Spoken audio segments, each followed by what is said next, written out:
live on mine. Hey, Shalom Akim. Shalom. I want to give all praise to our Heavenly Father. His name is Yahawah by Shem, Yahweh by Shem Kakadash. Double honors to the apostles and the elders that rule well, and peace and many salutations to Yakim that's toiling in His truth. We are the true nation of Israel, which consists of the so-called Negro, Latino, and Native Americans. All right, and also we have brothers and sisters scattered abroad in other nations. We're here to wake up the elect of those people, those remnant, and tell them to turn back to the Heavenly Father because bad times are coming. Right, and we understand this because of prophecy.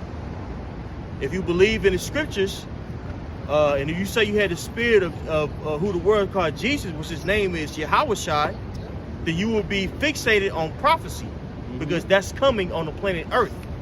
A changing of a time, if you will. A changing of a turn, if you will. A paradigm shift.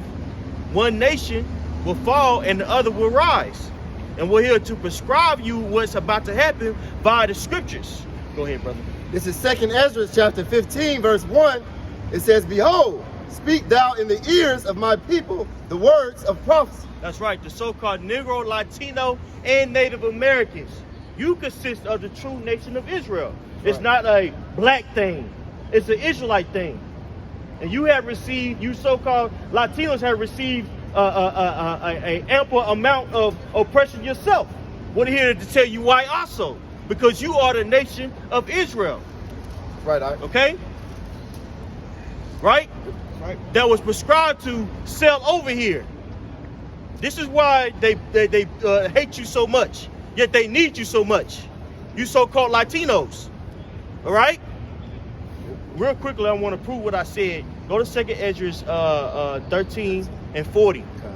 Because y'all sailed over here. You didn't walk over here on an ice bridge. Right. Right? Yep. No, you guys sailed over here after your captivity, at the Assyrian captivity, man. And the Assyrian captivity was very major, Akim, because you have to understand, some of us, an ample amount of us, sailed over here to the U.S. To the new, not only the southern and North America and South America, but the islands too. So the Assyrian captivity was a major captivity, man. Okay? Go ahead, Doc. Yep. This is 2nd Ezra chapter 13, verse 10 tribes which were carried away prisoners out of their own land in the time of Hosea the king. That's right. So who were the 10 tribes? We have them right here. Seminole, Zebulun, Ephraim, Manasseh, Gad, Reuben, Naphtali, Asher, Issachar. Right? You are the true nation, the lost tribe of Israel. You have a lot of people claiming to be the lost tribe of Israel, but the bulk of the lost tribe of Israel is over here, the so-called Latino. You guys are a lost tribe of Israel, man. Okay? And we're going to prove it to you. Go ahead, Al. Come. 2nd Ezra chapter 13, verse 40. It says, "Those are the 10 tribes which were carried away prisoners out of their own land in the time of Hosea the king, whom Salmanasar the king of Assyria led away captive." That's right. So Salmanasar led us away captive. You have to understand, Israelite rulership or empire was very strong, man. We actually had pacts with Egypt, not only Egypt but Ethiopia. You can read about the demise of Ethiopia and also Egypt in Isaiah the 20th chapter, which we'll get. And also this will prove what happened to the lost tribe of Israel too, because something peculiar happened to you all that also happened to those two heathens, man. Go ahead, Doc. It says, "Whom Salmanasar the king of Assyria led away captive, and he carried them away over the waters. And so then came they into another land. But they took this counsel among themselves, that they would leave the multitude of the heathen and go forth into a further country." That's right. So they left amongst the heathen and they Go forth into another country. yeah, I was going to describe my own way, but you can do that too. It's all good. You read it again, brother. It says it better than me anyway. It says, but they took this counsel among themselves that they would leave the multitude of the heathen and go forth into a further country. Right. They wouldn't do their own thing, basically. Okay, go ahead, Doc. It says, and go forth into another country where never mankind dwelt. That's right, where never mankind dwelt. So we have people out there that's calling themselves Israelites. In case you go with the Ethiopians, then you have a sector of Ethiopians that claim to be Israelites. Now, for truth's sake, there is Ethiopians amongst them that are Israelites, but the bulk of them are just Cushites, right? Because the bulk of the northern tribe went to a land that would will basically didn't have no mankind dwelling there. The only place that exemplifies that is over here. Okay?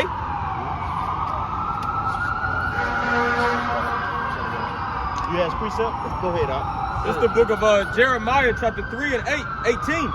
It says, in those days, the house of Judah shall walk with the house of Israel, and they shall come together out of the land of the north to the land that I have given for an inheritance unto your fathers. Yeah, that's Jeremiah 3, right? Yeah, because the Lord prophesied that the nation of Israel was going to meet up over here, okay? Both southern and northern kingdom, and they were going to be joined together. It talks about that also in the book of Ezekiel, what is that, chapter 36, where it talks about those two sticks going to be joined. That's talking about both the southern and the northern kingdom. And the north, that's talking about North America. So these prophecies in the Old Testament, they're living and they're coming to pass right before your eyes, man. That's right. That's why the Lord said, be dwelling in prophecy, Sirach chapter 39. And it's beautiful you say that, because prophecy defends you from a lot of false prophecies, man. Case in point, you got this guy saying, what's it, Randall Dalton? Ronald Dalton. Right? Yeah, constantly doubting. He says that the nation of Israel is only so-called dark-skinned people. I got that. And that's off. That's incorrect. Okay? When we know that's incorrect because of prophecy. We've been scattered abroad. We've been led in numerous captivities. Right? Go ahead, Al. This is Jeremiah chapter 12, verse 9. It says, mine heritage is unto me as a speckled bird. The birds round about are against her. And the speckled bird is talking about his heritage pretty much coming into the form, coming like the formless or in the form of these other nations. But the seed is by the man.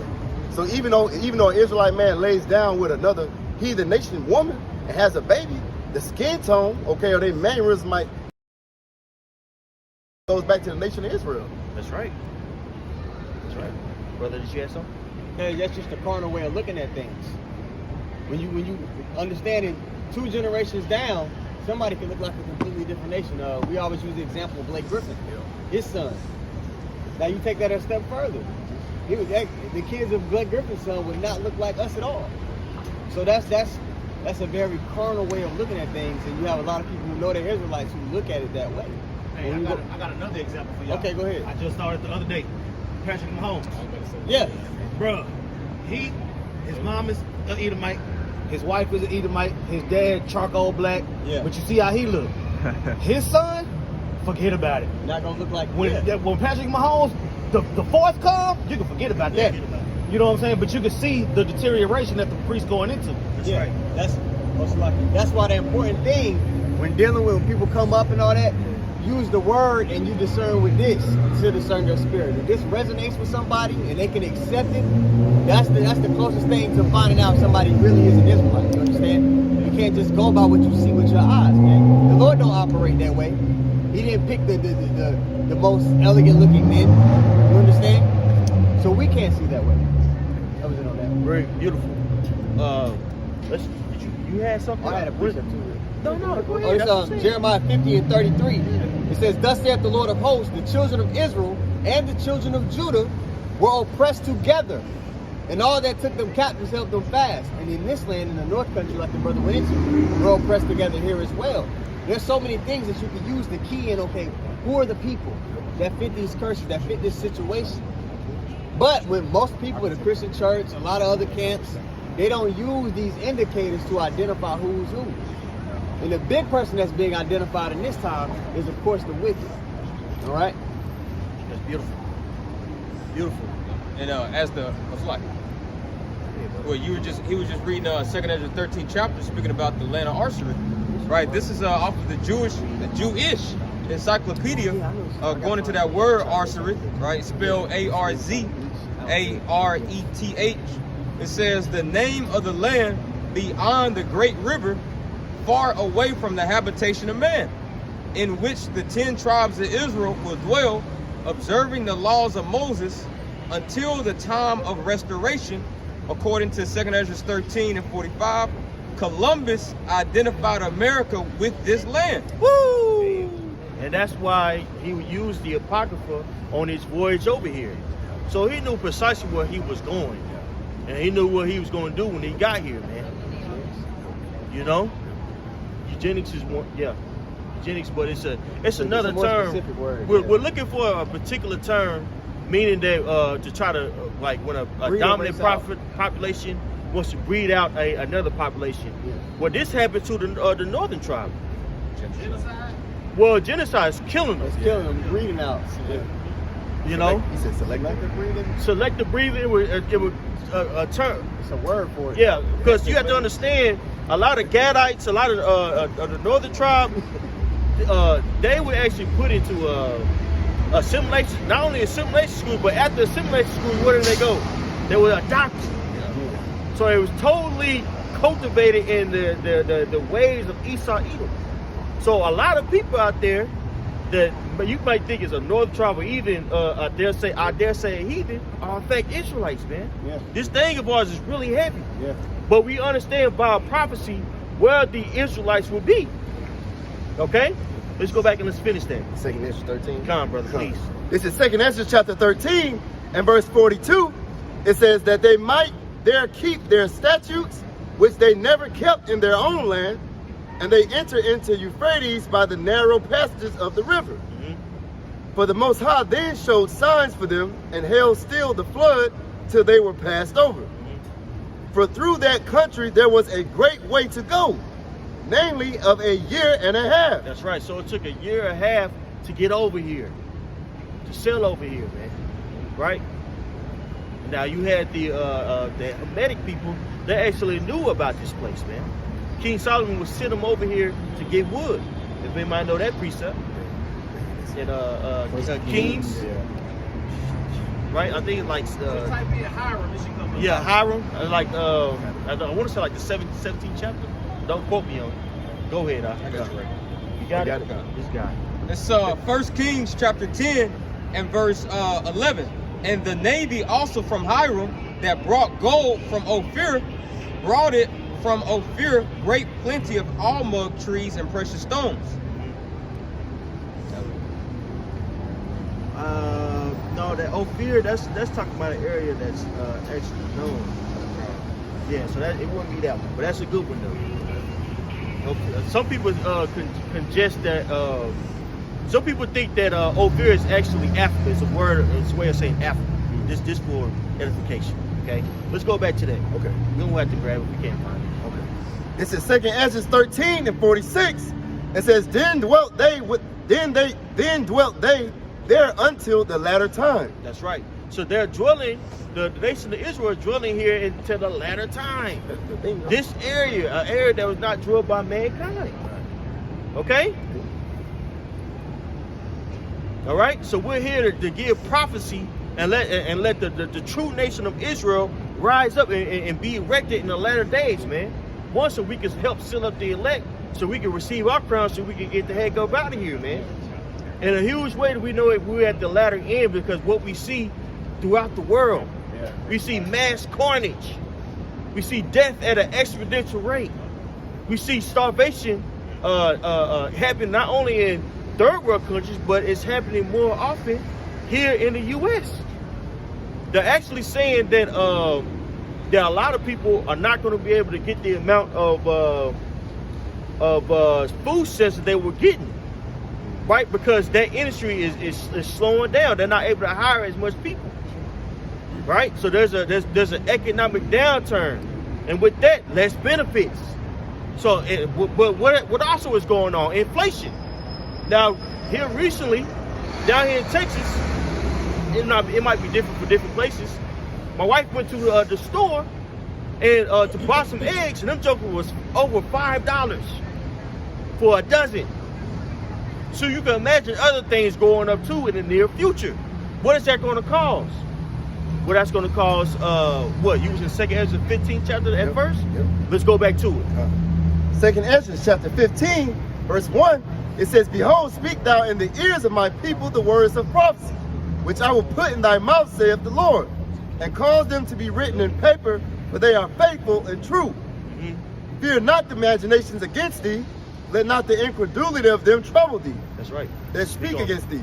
You know, you can't worry about the incredulity, meaning the non-belief or disbelief of these people, okay? They're going to come up against us because we're holding ourselves to a different standard than just a nigger or a Mexican, okay, or a wetback, or these type of different bywords that these people have come up for our nation of people, man. They want you to be on the bottom, so therefore you don't learn who your enemy is, okay, who the Lord is, okay, and come out of that brainwash that America has done to you, you see? So don't worry about the disbelief of these people, man. Yeah. Reclaiming our identity and our heritage is the first step to regaining our footing. You know, our people, they always talk about, oh, we gotta do it economically. The first step is knowing who you are first. This is how we get our footing, and from here, then we could, you know, reestablish our moral conduct, because there's a severe moral decay within our nation. So the identity of who we are, that's how we get our footing back, and it leads to the change of conduct, the change of the inward man. And in the midst of all these prophecies, we know that, okay, this kingdom is falling down, and we see our people waking up. They're happening at the same time. But there's a destruction that's going to happen to this entire infrastructure and the powers that be, and we want to be part of that remnant of our nation that is delivered, that are escaped from the destruction. That's right. Beautifully put. Just for edification, I wanted to bring out the precept that we were looking for, the priest found it. You just have to read down a little bit. Go ahead, Al. It's 1 Kings 10 and 22. For the king had at sea a navy of Tarshish with the navy of Hiram. Once in 3 years came the navy of Tarshish, bringing gold and silver, ivory, and apes and peacocks. Right. So it take a year and a half to get there. A year and a half back. What is that? What does it make? 3 years. Yeah. So we're going to that unknown land. This land over here, man. Right. That's where you get the Amalek stones in Mexico. Right. We were coming over here, getting the land. Well, I can say land, getting the capital, bringing it back. Okay. Ain't that beautiful, man? Yeah. Your heritage, your identity is right here, because the Northern Kingdom, they go through our identity crisis too. They want to be Edomites, you know. They want to be, and our people, we go through that same identity crisis. But when you reach onto this word, that's how you come back to who you are. That's the healing. Because like all the tribes need healing, man, because they're fucked in the mind. That's right. But this is where the therapy takes place. That's right. That's right. Hey, and there's a lot more people out there that are Israelites who know that you're Israelite of the northern tribe, man. People need to see you out there teaching, man. They need to see it. They need to see you out there teaching, man. Now, you know, it's funny because I was watching this brother, one brother's Shar Issachar, that one dude came out. Jesus Christ guy came out. That guy. Yeah. No, he was real friendly, so be careful with that. Jacob be friendly and try to hit you the next week. Don't let people get in your personal space. Don't let people get in your personal space. But it was beautiful that he was out there. Now on the convoy, I seen, you know, Jacob say, "Oh man, you need to meet my elder, this and that. Y'all need to join together." And I'm like, I'm looking, you know, at the work, brother works. Ain't no, you know. So either two things: either that's an Asian playing, or somebody playing games, or you've been knowing about this truth, and you're the northern tribe, but you're finding out you're sitting on your behind. I'm giving you excuses, trying to, you know, you're sitting on your booty, man. And your people need to see you out here, man. You know, because again, bad times are coming. You know, you're not gonna be able to blend in forever. You're gonna have to stand up for what you believe in. Okay. So it's time to get over that identity crisis, man. You're an Israelite. You're not a Spaniard. Right? Your native tongue is not Espanol, man. That's the language of the conqueror. So get over it. Go back to your true heritage, man. Right? You got one? Go ahead, huh? This is Galatians chapter 5, verse 13. It says, "For brethren, ye have been called unto liberty. Only use not liberty for an occasion to the flesh, but by love serve one another." And we are serving each other by what? Iron sharpening iron, feeding the sheep, which Yahawah commanded us to do. But this is not a liberty for you to just chill, man. You know, sit back and eat chicken. Right. So get to work, you know? Right. Can I land back, bro? Yeah, you got it. Because we're even serving 2/3 of our people. Yeah. We're serving them, we're showing them love by the means of giving them this knowledge and this truth via the spirit of Yahawah being upon us. You know? But they're not going to receive that. The world, everything's upside down in this world. We're showing true love, but they look at it as a means of hate. As if it's a bad thing. But this is really good what we're giving to our people. You know? That's all I got. That's right, man. Hey, because you know what you're doing? A lot of you guys, you agree with heathen. Because you look at the southern tribe and discuss. Which, you know, hey, I get it, rightfully so. There's a lot of us, a lot of us northern and southern tribes that be tripping, but don't act like you guys don't have your problems either, man. We're not going to even talk about MS-13. Forget about it. Woo. Right? You could teach how to, you could learn how to gut a turkey watching them. Not real turkey. My goodness. Did you have something? You want to go back to 7:13? Did you have something? No. I was saying, you want to go back to this? You read your precept. Yeah. Okay. Yeah, had something. It's Hosea 7:8. Ephraim, he hath mixed himself among the people. Ephraim is a cake not turned. That's right, and that happened to our people. You know, they actually tried to. This northern tribe received a different captivity than the southern tribe. The northern tribe was actually amalgamated into the Spaniard culture, right? They were made to believe in being a Spaniard ethnicity, right? And with that understanding, bred what? Colorism. Because you got to think, even in the Revolution of Mexico, Judah was down there helping, but they were still being discriminated against, man. And not only there, but other places. Because of the culture that you people uplift so much. Right? That Western philosophy, believing in the image of the beast. It's Issachar, a lot of you Issacharites, you haven't washed yourself all the way because you believe in the image of the beast. And a part of the image of the beast is colorism. Believing you're better than somebody because you're light skinned and conversely they're dark skinned. And that's unacceptable. Right? Yeah. That ultimately boils down to faith. Because most of our people, they can't imagine life without the infrastructure that Esau set up with the brother going into. So to believe that, hold up, the Lord was a dark-skinned man. This is the actual, pigmentation that royalty is supposed to have. That's completely opposite to the world. So in order to think that way and to believe in it fervently, that takes faith. Yep. So there's that. What he's talking about really is a lack of faith amongst our people. That's right.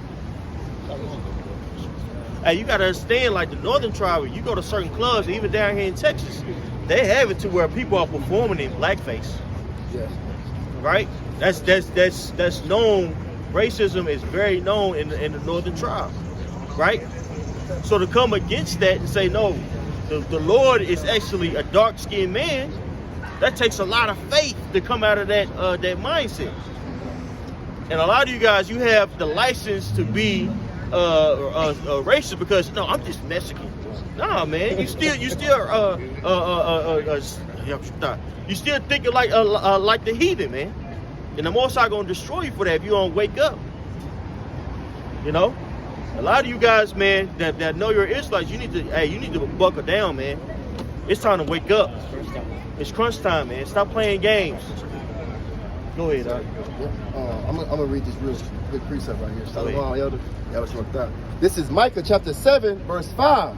It says, "Trust ye not in a friend, put ye not confidence in a guide. and that's talking to you so-called Mexicans, man. Okay, the tribe of Issachar, all right, the tribe of Naphtali, okay, the Guatemalans, okay, Right. Asherites, Zebulon, Right. Zebulonites, okay. You all done trusted in the so-called white man far too damn long, man.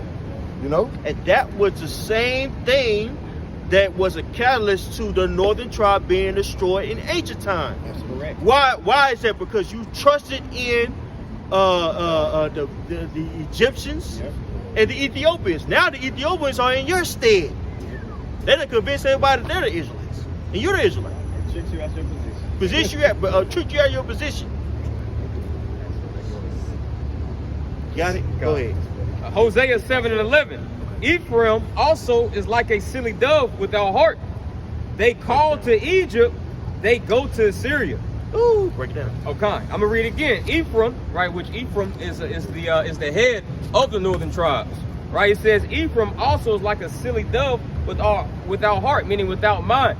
You know, because especially the northern kingdom, man, they totally, like as the priest was going into, they've totally lost their goddamn minds here, man.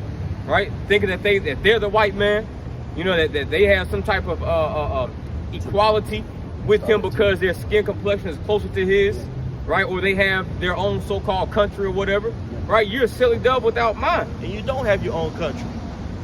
You don't have your own countries.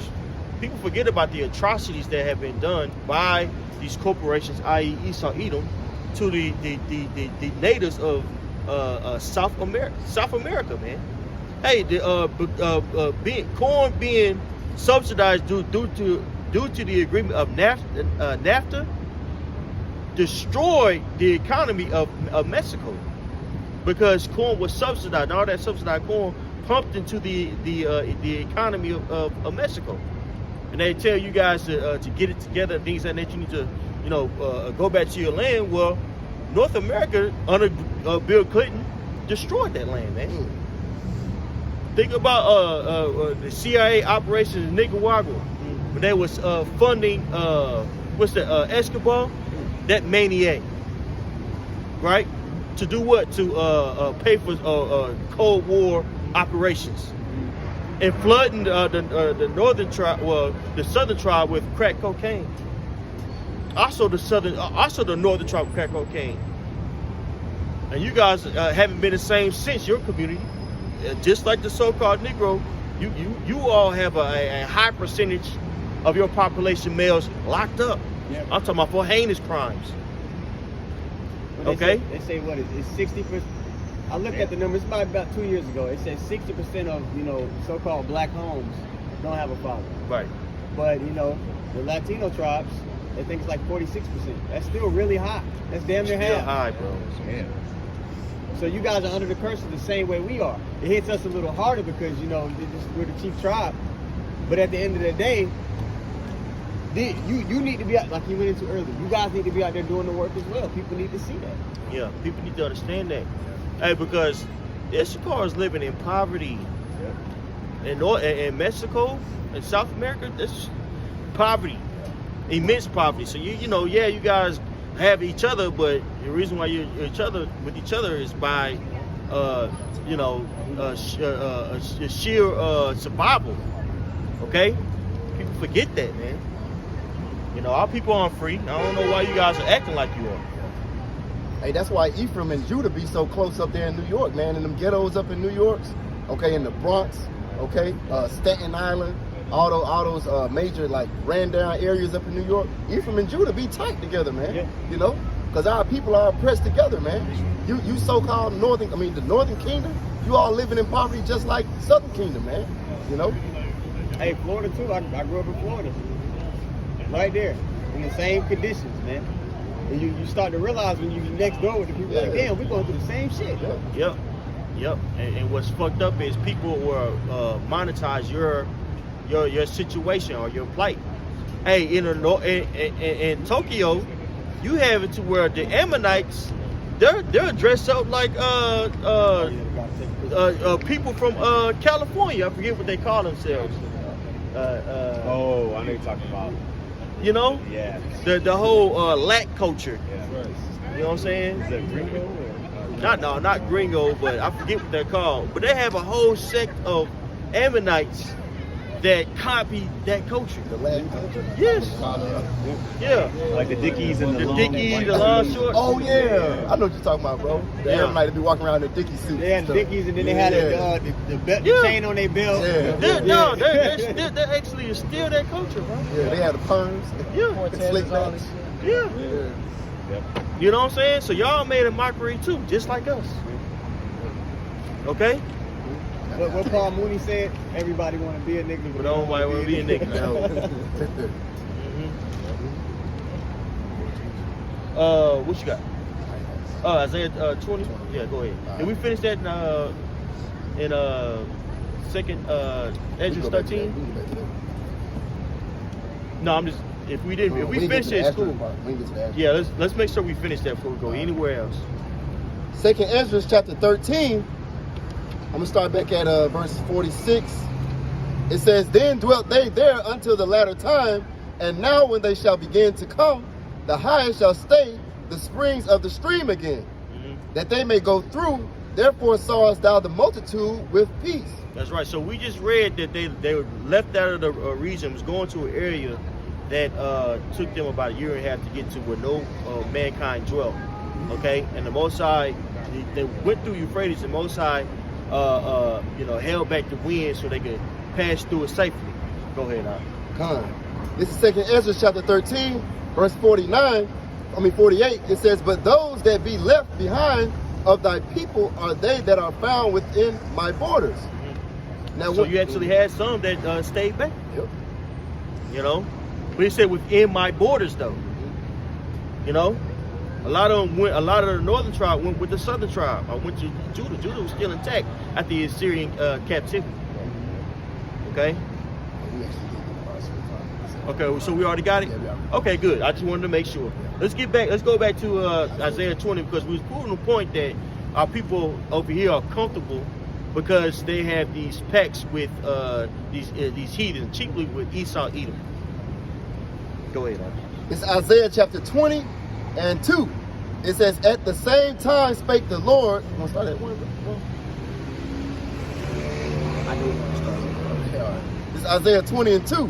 "At the same time spake the Lord by Isaiah the son of Amos, saying, Go and loose the sackcloth from off thy loins, and put off thy shoe from thy foot. And he did so, walking naked and barefoot." So the Most High told Isaiah to get completely nude. This is in the scriptures, and people say what we're doing is outrageous. The Most High told Isaiah to get completely nude for a purpose. Go ahead. Isaiah 20 and 3. "And the Lord said, Like as my servant Isaiah hath walked naked and barefoot 3 years, for a sign and wonder upon Egypt and upon Ethiopia, so shall the king of Assyria lead away the Egyptians prisoners." And he actually did that. The Assyrians were known for leading people not only to captivity, but in the nude, and also doing things like skinning them alive. The Assyrians were known to be very dreadful. Okay? Now, why is the scriptures speaking about Ethiopia and Egypt? Well, those two regions, we had actually had pacts with them. You know, just to prove that, I have the study Bible here. I want to read this for you real quickly, if I can grab it. Just real quickly. I'll read something for you guys, okay? It's a little excerpt.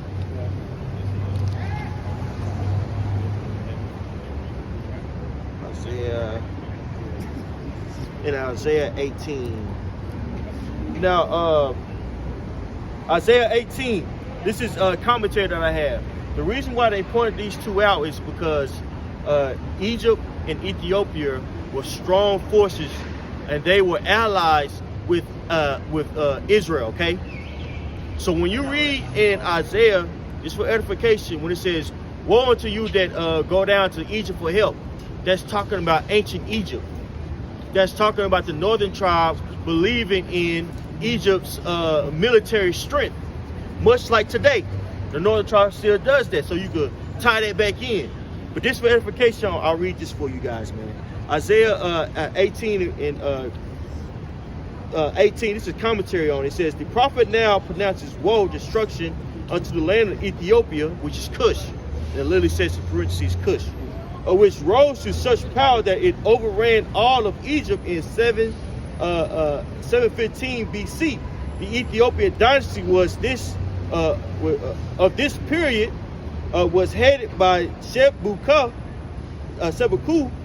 and Sibeko, Sennacherib of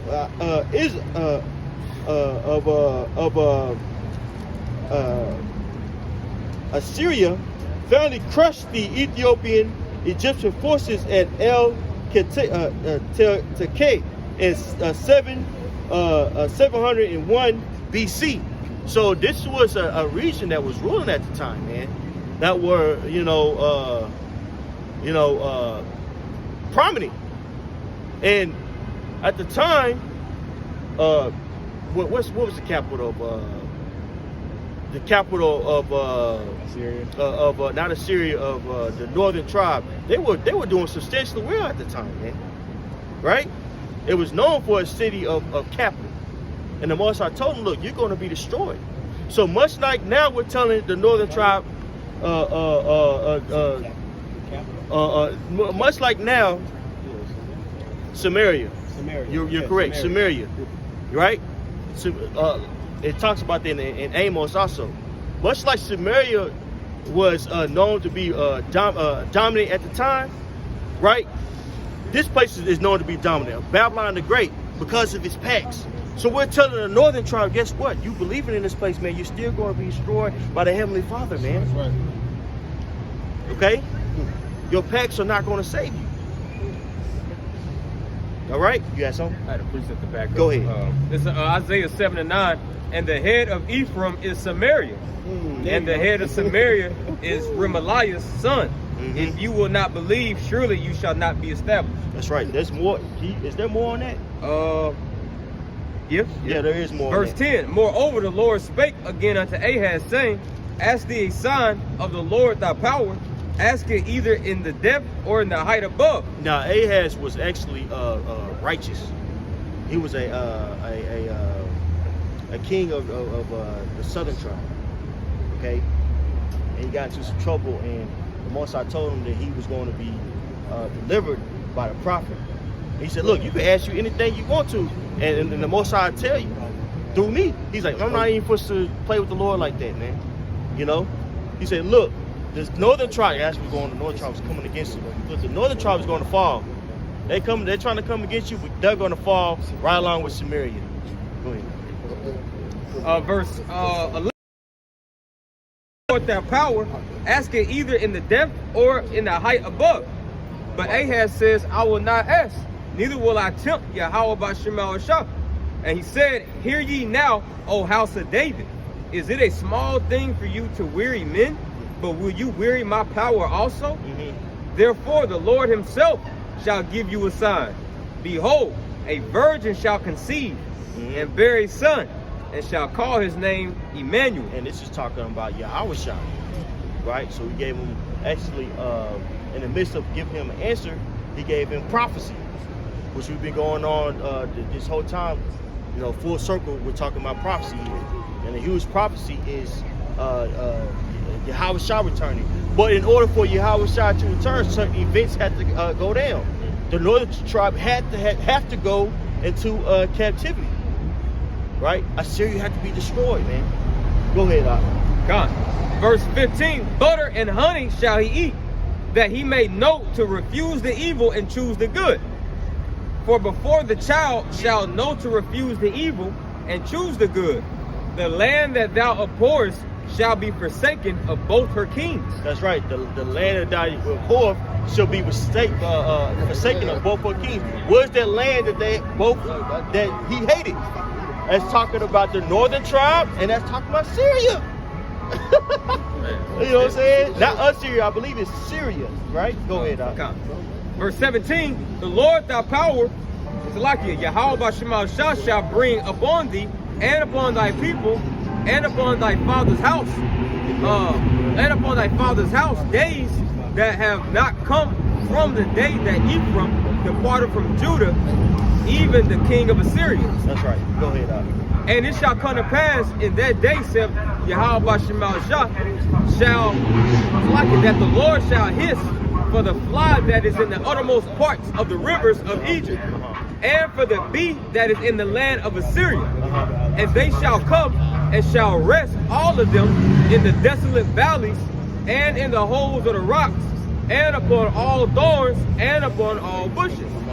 In the same day shall the Lord shave with a razor that is higher, namely by them beyond the river, by the king of Assyria, the head and the hair of the feet, and it shall also consume the beard. So they're going to be in mourning. They're going to be destroyed, right?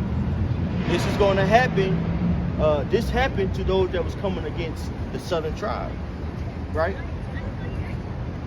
A lot of you northern tribe, you come in, you understand this truth, but you come against the southern tribe because of that pact that you had with these these heathens. So just like, because you have a pact with this place, believing in the image of the beast, you're going to be destroyed by the Heavenly Father. Is there a little bit more on it? Because I believe it's going to say that it's going to give who's going to fall in that day.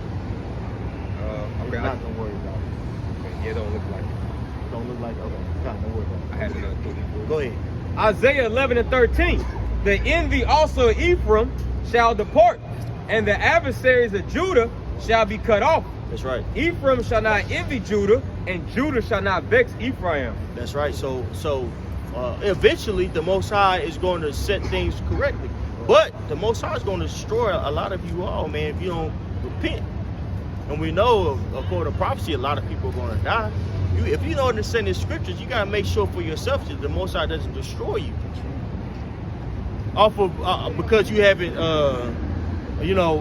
washed yourself from the ways of this world. Right? Understand that, brothers. The northern tribe brothers out there, the Latinos and Native Americans, you need to make a decision on who you believe in. The God of the Bible or the God of the church? Go ahead. This is 2 Peter chapter 3, verse 9. It says, the Lord is not slack concerning his promise, as some men count slackness, but is long-suffering toward us, not willing that any should perish, but that all should come to repentance. So we understand what Zechariah chapter 13:8 goes into. 2/3 therein shall be cut off and die. But the Lord don't want, all of Israel to be put to death. He would like that everybody come back to repentance. It's just prophecy-wise, 2/3 of our people not. That's right, brother. Anybody else have anything? You got something to say? Oh yeah. I said, Go ahead. Okay, go ahead. Let brother go ahead. You got something? Yeah. okay. This Hosea 12:1 in the NLT. The people of Israel feed on the wind. They chase after the east wind all day long. They pile up lies and violence. They are making an alliance with Assyria while sending olive oil to buy support from Egypt.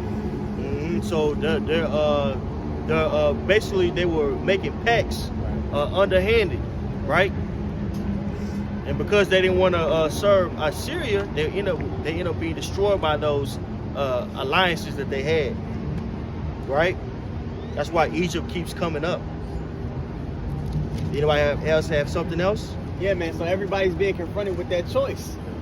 We know what the winning side is, right? We know a majority of our people, they gonna choose that losing side. But what's getting ready to happen and what we're pushing for is that change in regime, that the kingdom being established. But again, our people, they can't even imagine living life without the infrastructure that this devil has set up. But it's going to be transferred over to us. That's what we're telling you. We're telling you there's an inheritance attached to this identity that we're bringing up. So if you want to, Sirach 10:8. Sirach 10:8. Yeah, man. Let's go. There's people, because I seen a tweet like a week ago. You had a Jake say, "Well, I know I'm an Israelite. What's that's gonna do for me in 2022?" Let's see what it'll do for you, man. Go ahead. This is the book of Sirach, chapter 10, verse 8. It says, because of unrighteous dealings, injuries, and riches got by deceit, the kingdom is translated from one people to another.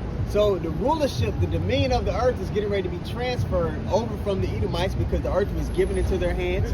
It was given, if somebody can get the blessing that Isaac gave Esau in the Genesis. You can stay where you at, brother. Let somebody else get it. Because we'll read that again. 27. Because those are the two main characters in the movie. Esau has his blessing. The difference, how it differentiates from Israel's blessing, is our blessing is eternal. We're going to be the only kingdom that had an everlasting kingdom. That's what they want. And that's why they're pushing these certain policies. That's why they're trying to MOTB people. You understand? Right. If somebody can get the read it in Genesis really quick. Okay. Okay. This is Genesis chapter 27, verse 38. It says, and Esau said unto his father, hast thou but one blessing, my father? Blessing. Esau was hurt, man, because Esau didn't value righteousness. He didn't value the order of the Most High, so he sold his birthright. The same way who did? Cain did. He offered up that wicked sacrifice. Right. Go ahead, brother. Yep. It says, and Esau said unto his father, hast thou but one blessing, my father? Bless me, even me also, O my father. And Esau lifted up his voice and wept. And Esau his father answered and said unto him, behold, thy dwelling shall be the fatness of the earth, and of the dew of heaven from above. And by thy sword shalt thou live, and shalt serve thy brother. If somebody can get that word fatness in the blue letters, all right? Because the fatness of the earth, you're going to have dominion over the natural resources. If you have dominion over the natural, you have something to say? Yeah, I did. Go ahead. There was a recent interview with Bishop Nathaniel from IUIC. Oh, I seen that, the podcast? Yeah. And there was like a Jake on pod. I don't know if it was based out of Atlanta or wherever it was based out of, but the owner came on and had like a little dialogue with Nathaniel. And Nathaniel's responses, they were pretty much on point. He kept it short and concise. Yeah, but and he was answering with the scriptures as we're supposed to do. But the guy was asking him, he was like, shouldn't you guys be investing more energy towards teaching our people how to make money, towards teaching our people how to basically level up in this world? Yeah, economically. Yeah. That's what he mentioned. Yeah, and Nathaniel was like, nah, like we're under the curses, man. This is a punishment. We're in captivity. And that's what Jake don't get. Right. Regardless of how wise you are or how you want to move in the world, the Lord puts you under the curses. You're not going to supersede what he put on us. Right. He told us that there's one way out. Right. You're not going to finagle your way around what the Lord said on you, man. That's a proud way to even think that you're going to almost somehow obey the curses until the Lord comes. No, nigga, you're under the curses. Yeah. We're going to be under the curses. Hey, we tried to. Yeah. And people forget about Tulsa, not only Tulsa, Oklahoma, but you have cities in down here in Texas, Skokum, Texas. That's just two. You had some in South Carolina, various cities that was inhabited by Jake, and Jake was pillaged, and those people are living in their stead now. Bro. Poverty. Pittsburgh. They used to have a district, a part of town, man, where they had their own banks, their own school system. Burnt it. Somehow fires happened at some point in time. Fires. Chicago had their own part. In Florida, Ocoee, Apopka, all those different towns in Central Florida were booming. People had to go to those. The Edomites had to go to these communities for food. That's how booming Jake was. Yeah. But the Lord had it all come to naught. Why? Because these things need to be upon us for a sign and a wonder. You understand? This is it's a part of the story, so we can identify who we are. Right.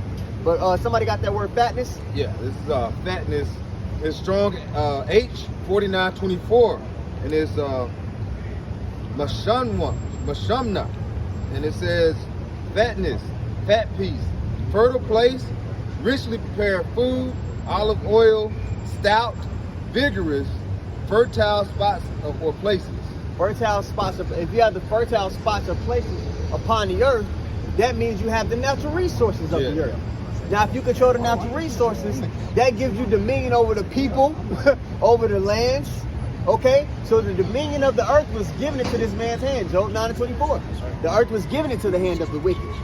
So that's why we got to go to our enemy for one in need of all things. But that infrastructure, that giving that he was given, is about to be taken away. Somebody can also hold Isaiah 47 on deck. But I want to read Ecclesiastes 10:8 one more time. But finish that in Genesis, brother. Go ahead.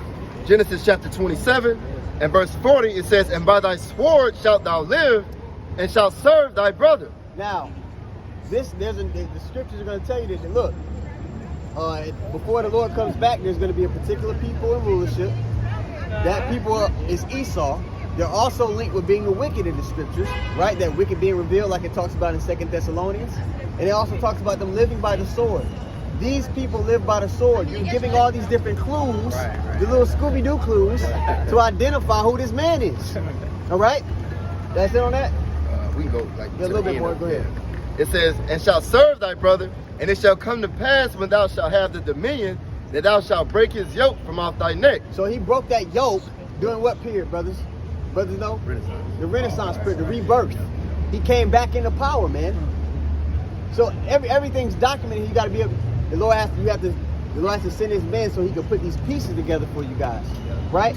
But during that, after that Renaissance period, he was on like a fast track, cutting the noses off of stuff, iconoclasm, pushing his way in the earth. The same way he was pushing his way when the Greeks were, coming into power. The scriptures say, after Alexander passed, evils increased upon the earth. Yeah. And evils have come to their complete fullness in this time. So right now, a new regime needs to be ushered in, and we're telling you how that's going to take place. You said, like you said, it was shooting the nose. I think that was Napoleon did all that and certain things. If you look at all those statues, they try to basically cut you off from being remembered. And Psalms 83? Yeah. Psalms 83. You start at the top, and then when you go down to like the third or fourth verse, it goes and telling you who basically cut you off, starting with Esau Edom, so-called white men. Now, when you look at, like you said, the rebirth, when you look at what's before that, you had the Dark Ages that they call it. Correct. They basically they don't really have too much. They basically stopped writing history. Esau can tell you about Esau can tell you about millions of years ago. Wrong. But he can't tell you about the Dark Ages. No, brother, a billion. A billion years ago. That's when existence had about a billion. He can go into detail a billion years ago, but the nigga can't tell you what happened in the Dark Ages. He is a liar. That's wild. Hey, someone. I believe it, man. Yo, do you have something? No.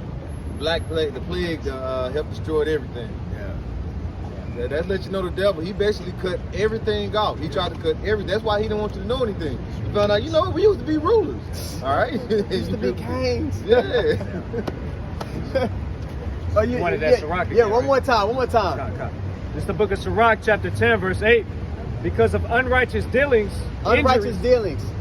So, brothers, name some unrighteous dealings that have taken place. I know some can come to mind quick. Go ahead. Breaking the treaties with the natives, Gad. Right. You just got over it. We just got past Thanksgiving. Look what happened to Haiti. Look what happened to Haiti. We could go on and on about the atrocities that these people have committed. They're blowing everybody else out of the water. And we had to line up the nations and be like, okay, what atrocities have you committed? Esau he's up 1,000. Man. Okay? Hey, the number one atrocity they did was this image right here, man. Go ahead. It's like, this is the number one atrocity that you did, man. You made it like you the Lord and Savior, man. You know that's a damn lie. It doesn't matter what color he was. Yeah. Yes, it does. Reason being is because you putting this image up, you inflicted self-hatred on a whole nation of people. You removed them from their identity. If you do not have an identity or a culture that you can cling to, you don't have a future. That's Micah, the 2nd chapter. Correct. It says they oppress a man, even a man in his heritage. That's right. You know what I'm saying? That's the man. The water. I'll finish it off for you. When did that start? The changing of the image. The Renaissance, the rebirth, as he called it. He basically did in that. Basically, we're gonna go through and change all these images into our own because we're gonna be your God. That's psychological warfare, man. That is a non-stop bombing of the minds of our people. Yep. Back in the book of Sirach 10 and 8, because of unrighteous dealings, injuries, and riches got by deceit. How did you get your riches? How did these people get their riches, man? The free labor off the backs of us, stealing people's resources. You go to the Hamites and say, "Oh, your money's no good, but we'll take your resources." Redlining. Yeah, the salt of the earth, anything that can be marketed by our people. You put it out in the forefront, then you give us the pennies. Riches gotten by deceit, man. Yeah, the prison industrial complex too, man. Correct. Oh, we can go on and on. Man, yeah, we can go on and on. We can sit here all day. We will be here till the sun came up if we made a list out of all how you got your riches, man. Hey, his sins stacked to heaven. Revelation 18. We'll never get to heaven. So if somebody want to hold that on deck. Yeah, I get it. You finished that? It There's says, something else I called for too, but go ahead. Isaiah 47. Yeah. Sirach 10 and 8 again, because of unrighteous dealings, injuries and riches got by deceit, the kingdom is translated from one people to another. So us standing up, what comes along with that, man? Dominion, rulership, and to even start to think, and like Elder Yahawah always says, the kingdom of heaven starts in the minds of the elect. For us to even vision that, we have to understand that we have to be okay with separating from this man's infrastructure. Right. But 2/3 of our people can't even imagine that. That's why the guy in the interview, the brother, the Kahan Anat brought up, the owner of that media podcast, he was like, well, shouldn't we try to, do it economically first and did it this, that, and the third? The comedian also on the same podcast said, I got a Benz, I ain't leaving America. Oh, yeah, Pierre. Yeah, Pierre. Yeah. That's a wicked nigga. That's the mindset our people in. They can't even imagine living life without the infrastructure that this devil has set up. So they can't go. All right? Okay, yeah. Let those All right, go ahead. Revelation 18, I started at verse 4, and I heard another voice from heaven saying, come out of her, my people, that ye be not partakers of her sins, that ye receive not of her plagues. Because this place is going to be destroyed, man.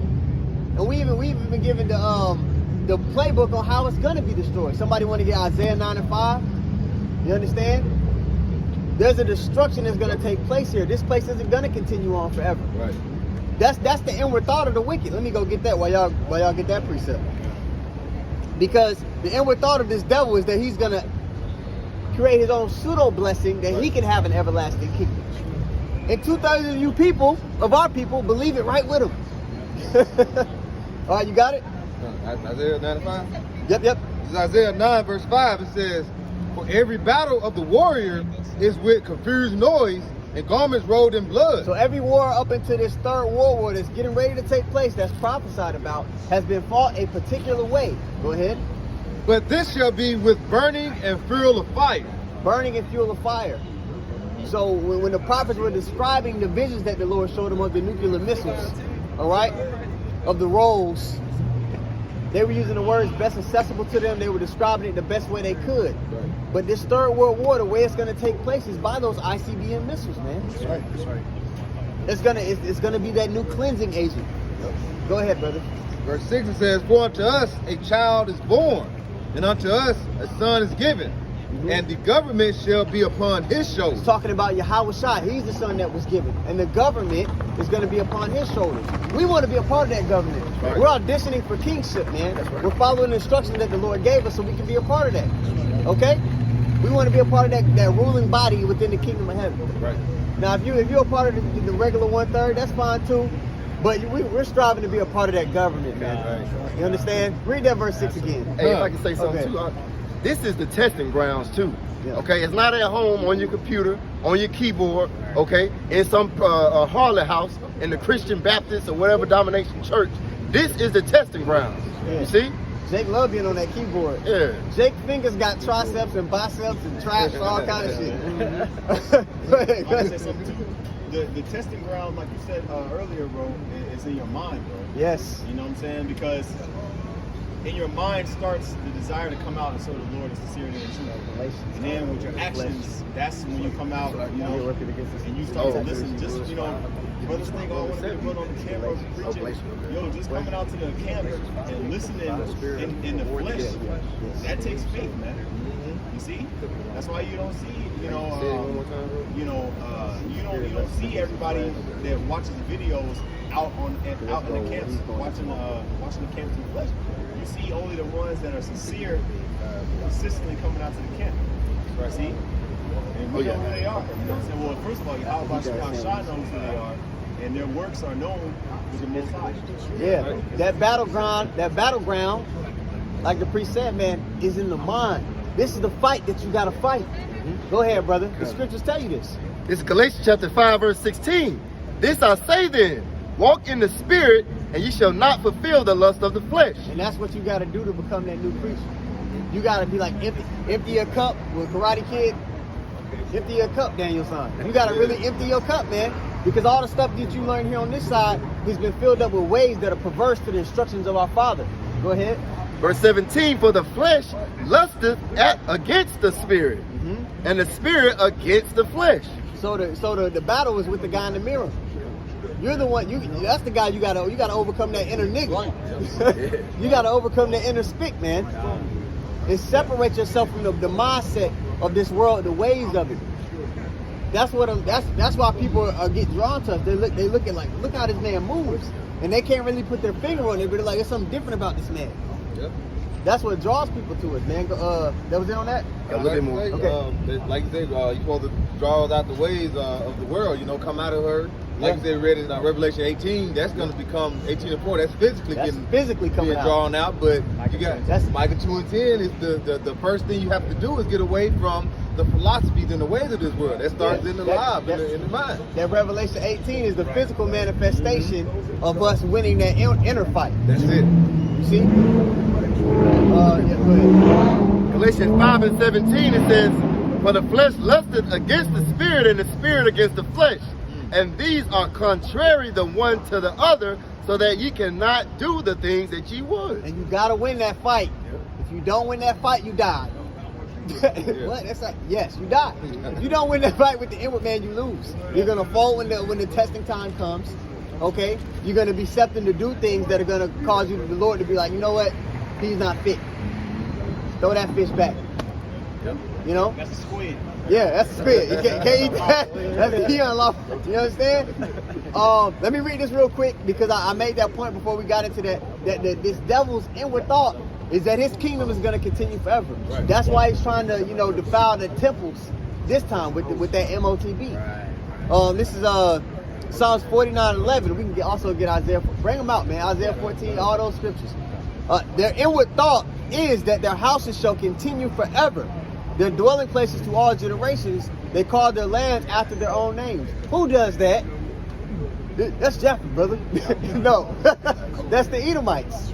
This so-called white man, he'll go and conquer a place, call that land after his own name. Sure, the Southern Kingdom calls themselves two Edomites because of that. African American, right. So many clues, so many things that are given to us to identify who this damn niggard is. All right, go ahead, brother. Okay, go ahead. I'm gonna bring this out real quick. Yeah, bring them out. This is Job, because you mentioned, like you said, the MOTB, things he's setting up for his enterprise and reign forever. This is Job 5:12. It says, he disappointed the devices of the crafty, so that their hands cannot perform their enterprise.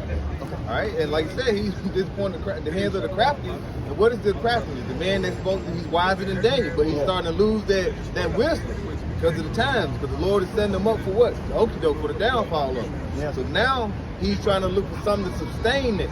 Like, I want to be ruling this forever and ever. Yeah. And one thing to do is be your God. So what I'm going to do, I'm going to grab this little small thing the size of the brain and I'm going to put it in you. Yeah. And if you go off and you don't want to obey what I want, I'm going to basically shut you down. Might have some minute to poison and put you to death. Because if you take that, Mark, what you're doing is you're giving dominion over your soul unto the wicked. That's what you're doing. You're saying, okay, this man is my God. But most of our people, they don't know that and they don't believe it. It hasn't been broken down to them. So they're going to fall septum to that trap. Late for them. You see? Go ahead, brother, with the,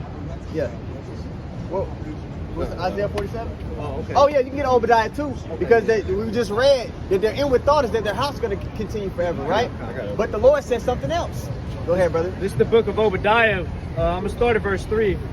It says, the pride of thine heart hath deceived thee, thou that dwellest in the clefts of the rock. What's his pride? What level of pride does this devil have? Get Isaiah 14, I believe it's like 12. Somebody else also could get 2 Thessalonians. Okay. 2 Thessalonians, you know what it is, yeah. This is the book of Isaiah 14 and 12. How art thou fallen from heaven, O Lucifer, son of the morning? How art thou cut down to the ground, which didst weaken the nations? Esau weakened the nations. With his wine, with his philosophy that he's been pushing upon the people, he's weakened the nations. There's more decay everywhere. A prime example of it, if you look at Saudi Arabia, like Iran and all those different places, their women, they out there marching. Yeah. He played the feminism card on those nations that would never go for some shit like that.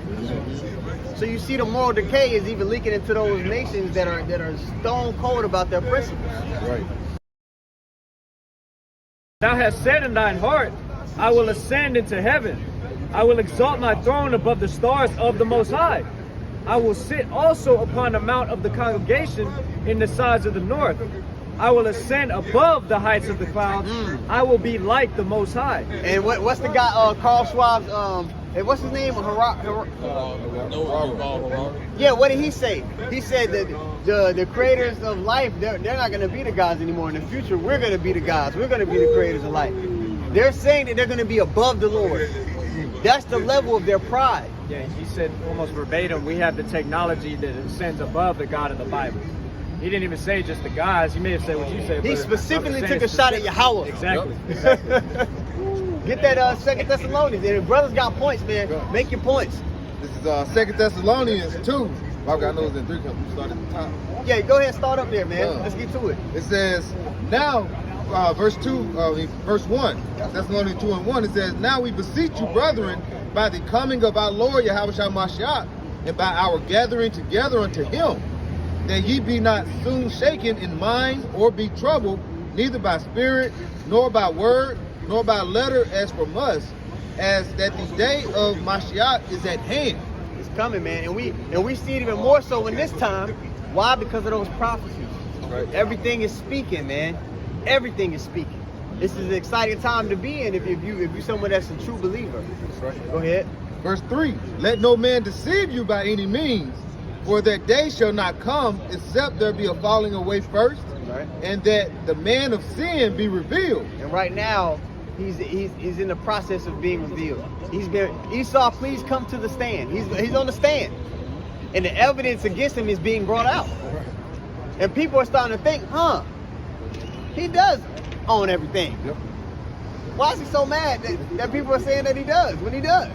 Well, the small heads. Yeah. Now, you got these people that's in Hollywood. Dave Chappelle, all these, Ye, and all these telling you, yes, we in Hollywood. We know who runs it. Yeah. Say, yes, they do. It's a lot of, like you said, there's a lot of those small heads there. Yeah. They do run it.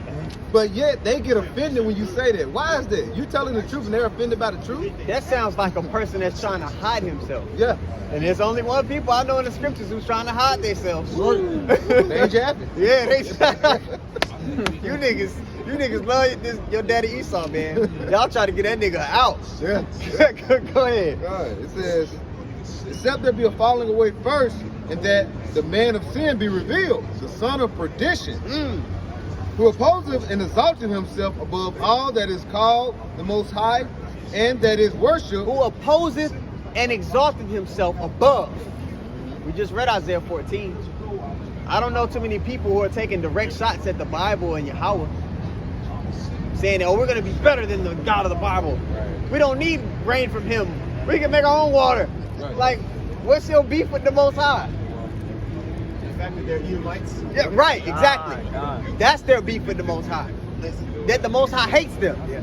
Hey, why hast thou made me thus? Why hast thou made me thus? Why have you made me an evil demon? When they made that movie, that movie Frankenstein is a biopic. No, it's not. Is it autobiography when you make some movie about yourself? Yeah. Yeah, that's what that is. Why hast thou made me thus? Okay. You read that already. You're back here. It says, verse 4, who opposeth and exalted himself above all that is called the Most High, and that is worshipped, so that he as the Most High sitteth in the temple of the Most High, showing himself that he is the Most High. Don't listen to that Bible. Trust science. Yeah. Isn't that what he told you 2 years ago? Didn't you believe it? Don't a lot of y'all got immune deficiencies? Yep. Go ahead. What did Morgan Freeman tell Jake? If you trust me, trust science. Right. The jab. That's what he told Jake. Yeah. They got the nigga with the most soothing voice to lie to you. Yeah. You know? Damn. That nigga has been tamed for 50 years. Yeah. By Esau, man. And especially niggas like Charles Barkley. L.D. Strong put the picture of him on the magazines. Was that a Sports Illustrated cover? With the chains. Go look up Charles Barkley's Sports Illustrated cover in chains. You're gonna be like, this nigga's a cool. I see why he said what he said. And then he did that interview on ESPN likening the alphabet people's struggle to our struggle. Man, under all the heaven has not been done, has been done into Jerusalem. For you to go and say that and equivalate the two, you're a scum, man. You gotta die and be brought back in the kingdom. And you know, when you're a baby, he wiggling his toes and he a baby, we'll be like, man, you used to get buckets. All right, come on. Hey, I mean, right under the small heads, they got more privilege. You Yeah. say anything, why you got they be calling the alphabet game? Yeah. Small heads. That's childish. Yeah. We can't even say what these niggas doing. We can't say what people doing, or it's hate speech.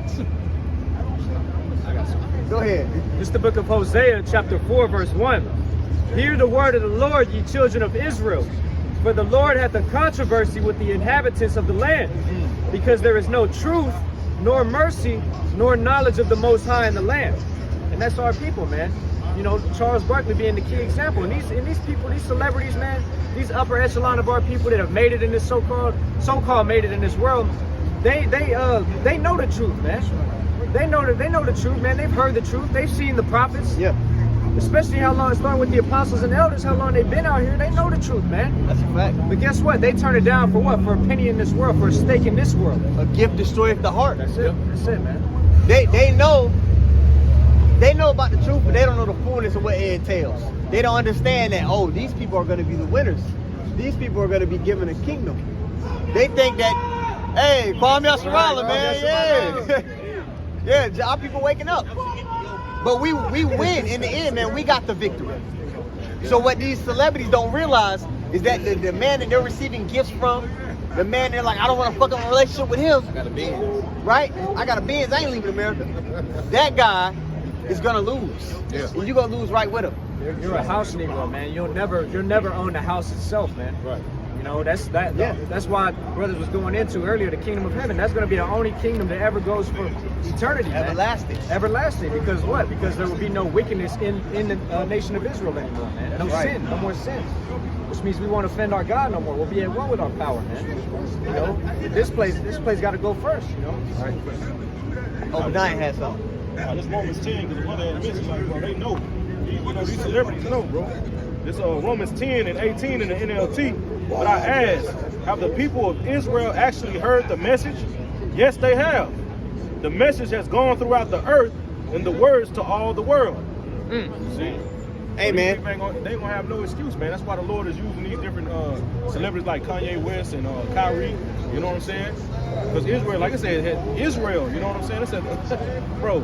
So you people gonna have no excuse, man, when the Lord bring that judgment, man. Because He's gonna use the own people that these people that you look up to, your celebrities and your different forms of entertainers, man, your prophets and your leaders, man. He's gonna have them say that y'all the Israelites, man. Yeah. Just so He can come and destroy you, man. Yeah, man, y'all gonna be left without excuse. Majority and that whole stunt, man, that's leaving a lot of people without excuse. So you've been given the opportunity to inquire, to know the path that you should go down. But most of our people aren't gonna take it. Nah, good to see you. Yeah, man. Go ahead. And then after that, we got what? Priest Benaiah. This is the book of Matthew 24 and 14. It says, and this is red letter, this is Yahawah speaking, who the world calls Jesus Christ.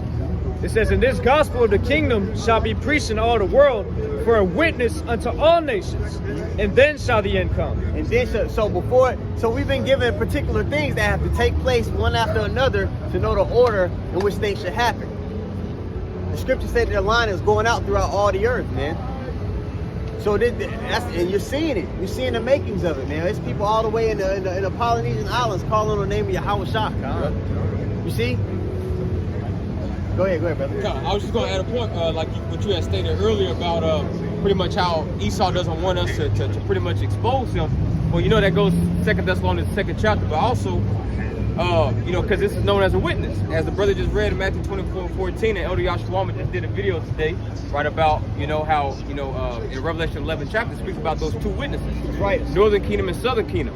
So this is pretty much the Lord giving us like the backdrop or the scenery of a court session. Yeah. Now, what happens if you know your ass guilty, right, and a witness is over there telling on you? Yeah. Right. Well, you're going to try to kill the witness. Trying to get rid of that witness, man. Yep. And so the Lord got the prophets under witness protection, man. Yeah. You know, because you want to try to silence the mouth of the one that's going to be, you know, bringing up all your dirt, bringing up all your accusation. Yeah. And in combat, you're going to try to accuse them, right? But it's not going to work, man. That's right. As he starts to try to demonize the prophets, in the midst of that, because Esau's getting sloppy, what people are going to realize is that, hold up, this man, what are these men saying that's not true? People are going to realize, like, hold up, these men are telling the truth. They're not saying something that's wrong. So there's going to be a big portion of people that realize that, hold up, this man is actually the devil. So the demonization is going to come first. It's going to happen. That we can't stop. But there's going to be fame that comes after it, because people are going to realize that we're the ones standing against the evildoers. You see? Yeah, we'll let you know. I got Yeah, I know. Ezekiel 2:5. It says, "And they, whether they will hear." Actually, you know what? I'm gonna read verse 4 and 5. It says, "For they are impudent children and stiff-hearted. I do send thee unto them, and thou shalt say unto them, Thus saith the Lord Yahawah." And this is talking about to our people, man. Yeah. You know, our people are the hard-headed, the most stubborn people on the planet, man. You know, here it is. We're letting our people know that they're the Israelites. You see, letting them know, like, look, you the chosen people. Right. But they're the ones that want to. They're the ones that want to completely dismiss that. But when it goes to the other heathen, if let's say it was the Moabites, it will be flocks of Moabites out here, man. It will be like a concert. Yeah, it'll be a concert, man. But when it comes to our people, it's like, well, how come they can't make it either? You know.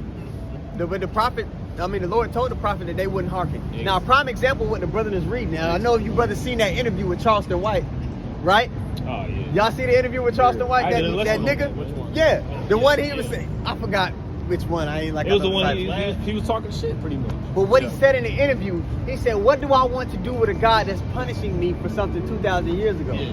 Now let's break that statement down. He's acknowledging that the Most High has dominion to do something like that. Right?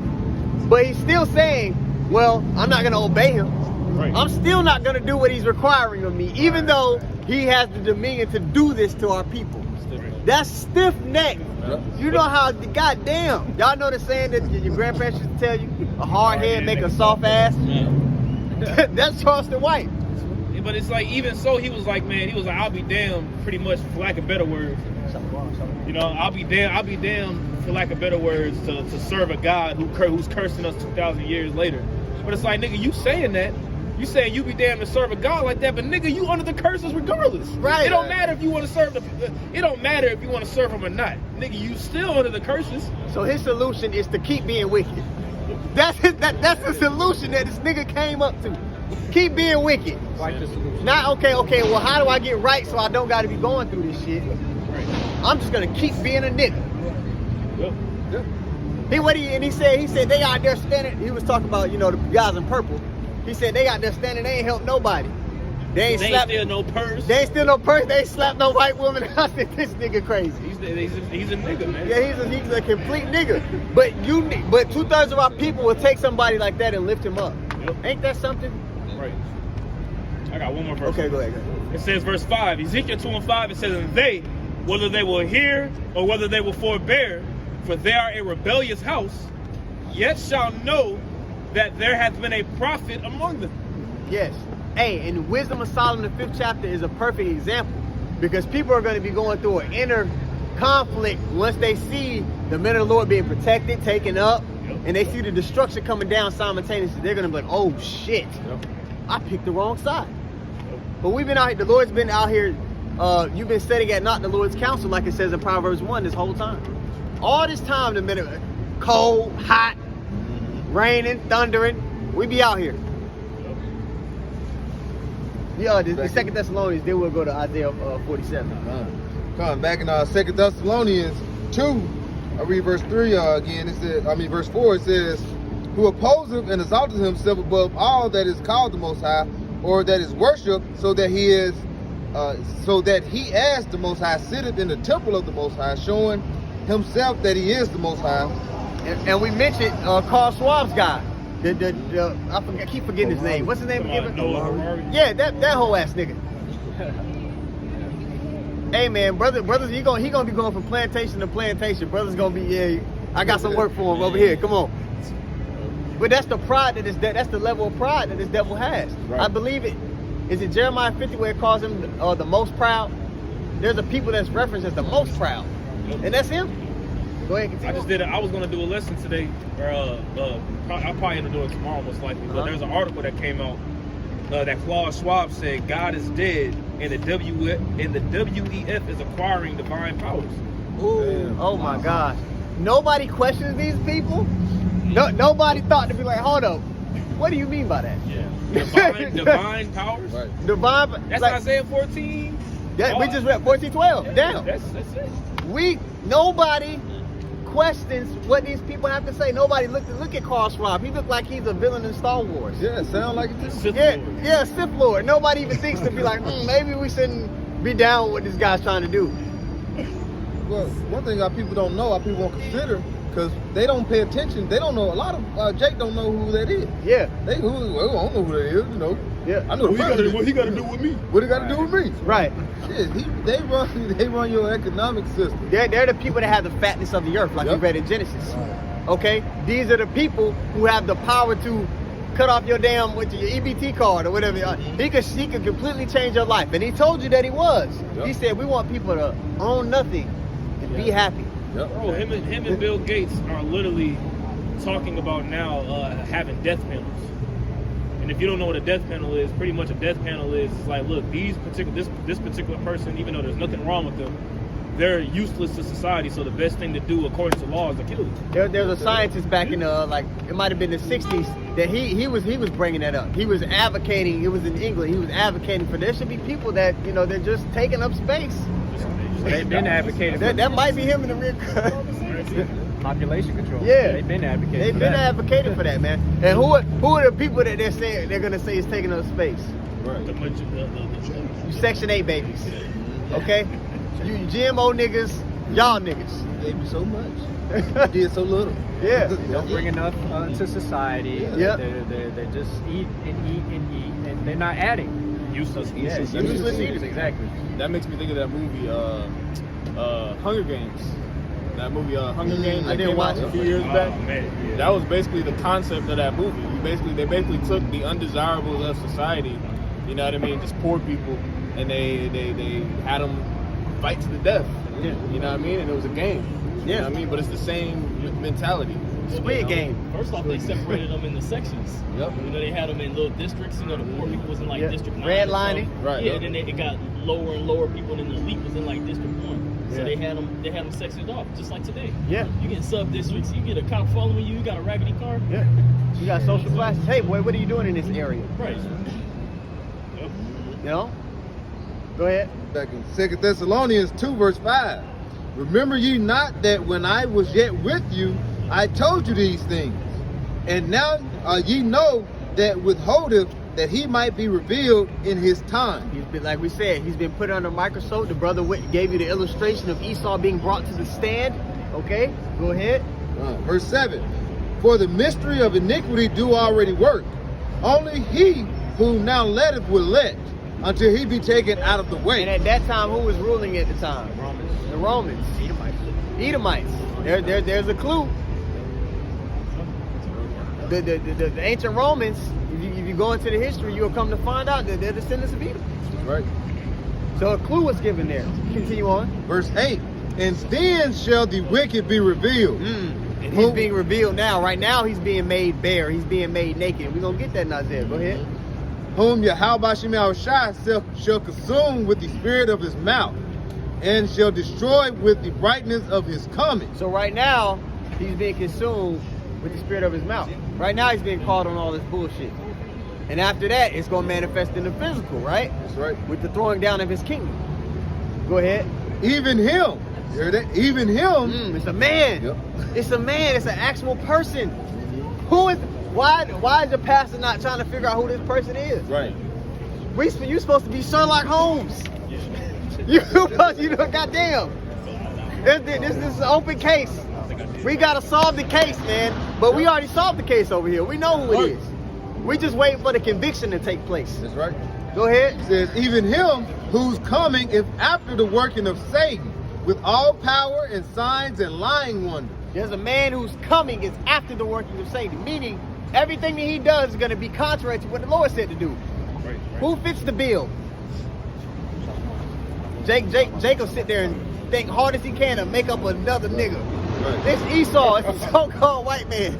It's him. damn. Right? Yeah, that word working in the Greek is energia. Right. It's like who's coming is after the energy of Satan, man. Yep. Because Satan has a seat on the planet Earth too. And you mentioned last week, or was it Tuesday? Tuesday. Yeah. This place blurs together, man. It's just, everything's on autopilot to camp day. You understand? But the priest mentioned, he said there was a video that came out of a rabbi coming up to an Israelite camp. Yeah. You break it down. You seen it? Yeah. Well, I did a lesson on them. So pretty much, you had this rabbi, this Jayish person that came up, and Battery dead. he had pretty much approached IUIC camp, and he was like asking him, Let me know when you what get the tribe kid are and you I'll from? put it He's like, on. I'm from the line of Judah. You know, he was like, oh, you from the line of Judah? He tried to shake the Jake's hand, and the camp was like, man, nah, man, we ain't trying to shake your hand. You know, he was like, you better watch it. You better watch yourself. You better watch yourself. You better watch yourself. That proves, like, this goes to show you, like, he comes in this little docile, this docile, soft, smooth as butter. you know. But war was in his heart, man. War was in his heart all the time, and this devil came out as soon as he didn't shake his hand. It's like you don't want to bow down to you. He's like, oh man, you better watch yourself. Because they know that when Amalek is getting addressed the way they're getting addressed right now, you know that we're at the last end. Yeah. You know, because the Lord specifically said himself that the Lord is going to blot out Amalek. You see, right. so when Amalek is in the forefront and they're being approached face to face about their bullshit, Yeah. They gonna cry victim. Oh, why are you talking about, nigga, you who committed the most atrocities upon earth? Right. Your ass. So why are you out here crying? right? That's you know how your woman to do some shit that she wasn't supposed to do, and she try to flip the script on your ass and start crying. Nah, bitch, you in the wrong. Nah, that's what this devil does, man. Yep. Now, yeah, when you call this devil on his stuff, he start hissing. Yep. Because he's the wicked, man. Read that precept again, and 2 Thessalonians 2, verse 8, it says, and then shall the wicked be revealed, whom Yahawah has consumed with the spirit of his mouth, and shall destroy the brightness of his coming, even him whose coming is after the working of Satan, and all powers and signs and lying wonders. And he's revealing himself. We're pointing out what he's trying to do with the currency.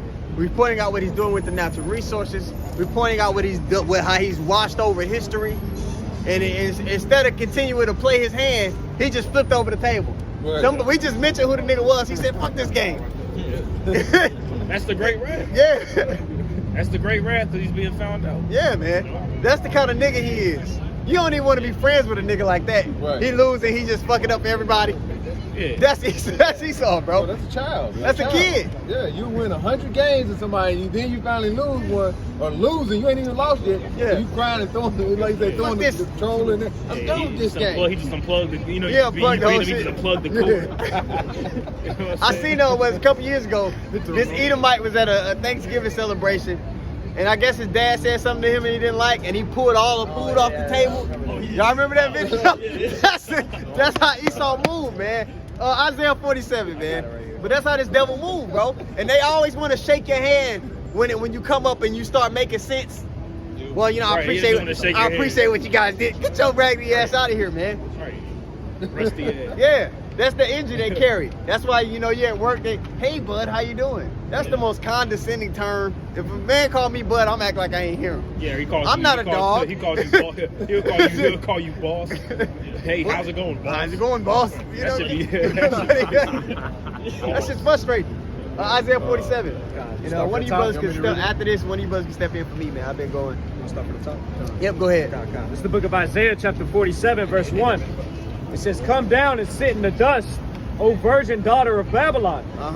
So this is talking about the daughter of Babylon, a future kingdom. Again, who should you be in this scenario? As Sherlock Holmes. You should pull out the magnifying glass. Go ahead. It says, "Sit on the ground, there is no throne." So this future kingdom will be ruling, and the Lord is saying he's going to strip them from that rulership. The same people that were told that the earth would be given into their hands. The same nation that was given that temporary blessing in Genesis. Okay, go ahead. "O daughter of the Chaldeans, for thou shalt no more be called tender and delicate." Yeah, because at a time, man, especially America, was called what? The land of the free the land of opportunity.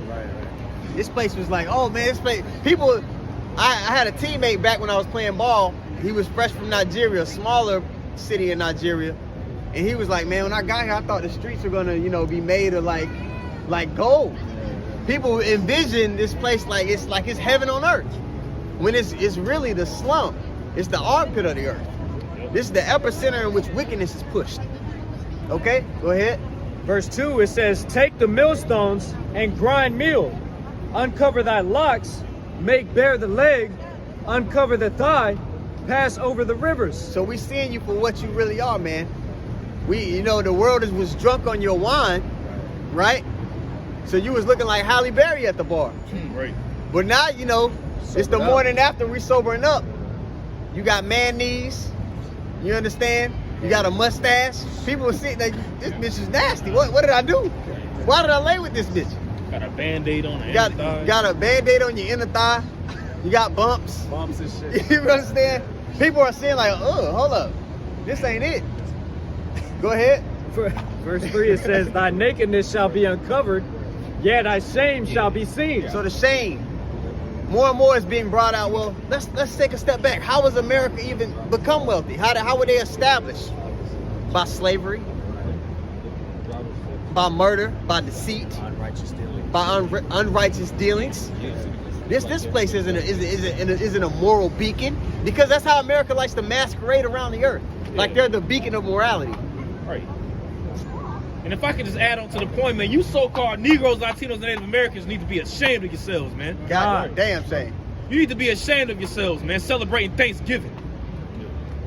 It's a time for family to get together when this man is literally celebrating the slaughter of your people, man. Y'all ought to be ashamed of yourselves, man. You know, that pisses, I'm Salaki, brother, that pisses me off, man. It's a time for our family to get together. You got all these other days within the year, man. Right. Come up with your own shit. Hanukkah was before that. Yeah. Like what in the you're clung on the evil, man. And y'all try to, it's for the kids. What's that movie with Bernie Mac and Samuel Jackson? He said, man, fuck them kids. Fuck the kids. Yeah, man, you celebrating Thanksgiving, and it's a holiday. What they after they destroy the village, they would have that feast celebrating the death of our people. And then you're gonna sit here and say it's for the kids. You a whole ass nigga. Right. And that's why 2/3 of our people can't go, man. Yeah, okay. It says, some people are wrapped up in this folly shit, man. Yeah. Here it is, a so-called white man beat your ass across the whole country, man, for years. But you so-called Negroes, Latinos, and Native Americans want to celebrate a goddamn Thanksgiving, man. That's why the Lord gonna kill 2/3 of you, man. And it's a mercy kill. It's a mercy killing, man. Golly, man, it really doesn't. When the Lord's giving you the eyes to see, it doesn't make sense how somebody can continue to do that and not care. But we gotta also understand that that's just a part in the movie. 1, 2. Those are the same spirits that said crucify him, crucify him. The same spirits that were killing the prophets. The same spirits in Sodom and Gomorrah. The same spirits that were murmuring in the wilderness. So you know what? They need to not get it. Because they got a lot to pay for. That's right. You understand? Isaiah 47:3, thy nakedness shall be uncovered, yea, thy shame shall be seen. Yeah, people are seeing this man for what he is. He's a pedo. The whole Balenciaga thing, in the open. Didn't make a comment about it. They just took the ad down. Yeah, Disney. Disney. These major corporations are sexualizing kids, but nobody has anything to say about it. But Ye says, I'm a Jew, and the whole world's in the uproar. Man, but, tweeted shalom. Man, tweeted shalom, which means everybody peace. went crazy. Yeah. Which means peace. Wow. And everybody's in an outrage. But Balenciaga puts out an ad sexualizing kid, had the panda, which is a pedo symbol that they use. When you traumatize a baby like that, their eyes get black, so they use the panda. And they put this ad out, and nobody gets frustrated. But Ye tweets peace, and everybody mad. Ain't that something? Go ahead, bro. It says, I will take vengeance, and I will not meet thee as a man. So the Lord, when he comes back, he not a great power, man. And when you go to Joel, the 3rd chapter, he starts naming off the people of ass. He got a can of whoop ass for all of y'all. Go ahead. As for our Redeemer, the Lord of hosts is his name, the Holy One of Israel. So again, attached to the heritage, mentioned in that tweet that I mentioned earlier in the lesson, Jake says, he said, what is knowing that I'm an Israelite in 2022, what's that's going to do for me in 2022, right? That's attached. Knowing your heritage is attached to dominion and rulership and blessings. It does a lot for you. Somebody step up and speak to me, I'm going to get the cord. I got you. Continue on with this one. Yeah, it's fine. Okay. Back in Isaiah 47:5, it says, sit thou silent and get thee into darkness, O daughter of the Chaldeans. Right, and this daughter of the Chaldeans is talking about America, man. This land that we walking on, man. This land that we live in. Okay, the Lord has a great judgment set forth for Babylon the Great, man. Okay? And if you got 2 working brain cells, you better understand that America is prophesied in the scriptures, man. And it's not nothing good prophesied about it, man. The hammer of the earth, man. And you so-called Latinos, man, hey, man, this is your land, man. That's right. Stop celebrating Thanksgiving. Please. Or matter of fact, we're gonna call it Thanksgiving. That's what we're gonna call it. You had millions upon millions of people in America celebrating the slaughter of a people, man. Okay? And that goes back to y'all people, man. You so-called Latinos and Native Americans, man. Y'all was in Texas first. Y'all was here in the Americas first, man. But they want to give you, they want to tell you to eat some turkey and everybody be happy. When they literally commemorating this killing and slaughter of your people. But our people don't like to hear that though. They call it, it's too much for them. I'm gonna keep on bringing that up every time these bonehead ass niggas walk down the street, man. You got it, huh? It says, Isaiah 47:5 again, it says, sit thou silent and get thee into darkness, O daughter of the Chaldeans. For thou shalt no more be called the Lady of Kingdoms. Right, you no more going to be called the Lady of Kingdoms, man. You see, because like the priest was going into, America was what's called the land of the free, the home of the brave, the land of opportunity, the land of golden streets. Yeah. You see the statue, when I see the Statue of Liberty, man, I just think of freedom. I remember I was in school, man, in social studies class, being a young kid, and I forgot what stupid ass story was in this, the big ass social studies book. They was talking about, a little girl, she was on a boat coming to America, and I just seen the Statue of Liberty, and I just seen freedom. You know what I'm saying? And that's literally the mindset that goes through with this place, man. You see? Read that again. It says, O daughter of the Chaldeans, thou shalt no more be called the Lady of Kingdoms. Thou shalt no more be called the Lady of Kingdoms. Matter of fact, hold that real quick. A brother get Nahum chapter 3. Yeah. It started maybe verse 5. I got you. And another brother get Job, the 18th chapter, and start at the top and read down to verse 5. Let's actually get Job 18 first, and then we'll get this, and then we're going to jump back to Isaiah. Okay, I got Nahum. Okay, we'll hold the Nahum for a second. Whoever get Job 18.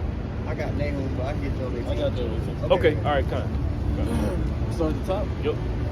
This is Job chapter 18. It says, then answered Bildad the Shuhite and said, how long will it be ere ye make an end of words, mark, and afterwards we will speak? Go ahead.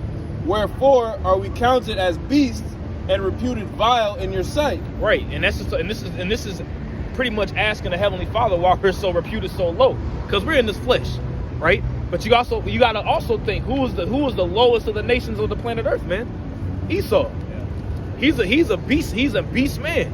But here it is, the Lord allowed this man, the lowest of the totem pole, to get up to the very top, according to prophecy, man. He set it up, kings, to take it down. Exactly. He said it, Daniel 4:17. You see, he ruled in his kingdom. He allowed the basis of men to rule, man. Go ahead. Verse 4, it says, he teareth himself in his anger. Shall the earth be forsaken for thee? Right, go ahead. And shall the rock be removed out of his place? Go ahead. Yea, the light of the wicked shall be put out. Right, the light of the wicked shall be put out, man. You see? So this whole American dream, all right, which is, and they call it an American dream. Yeah.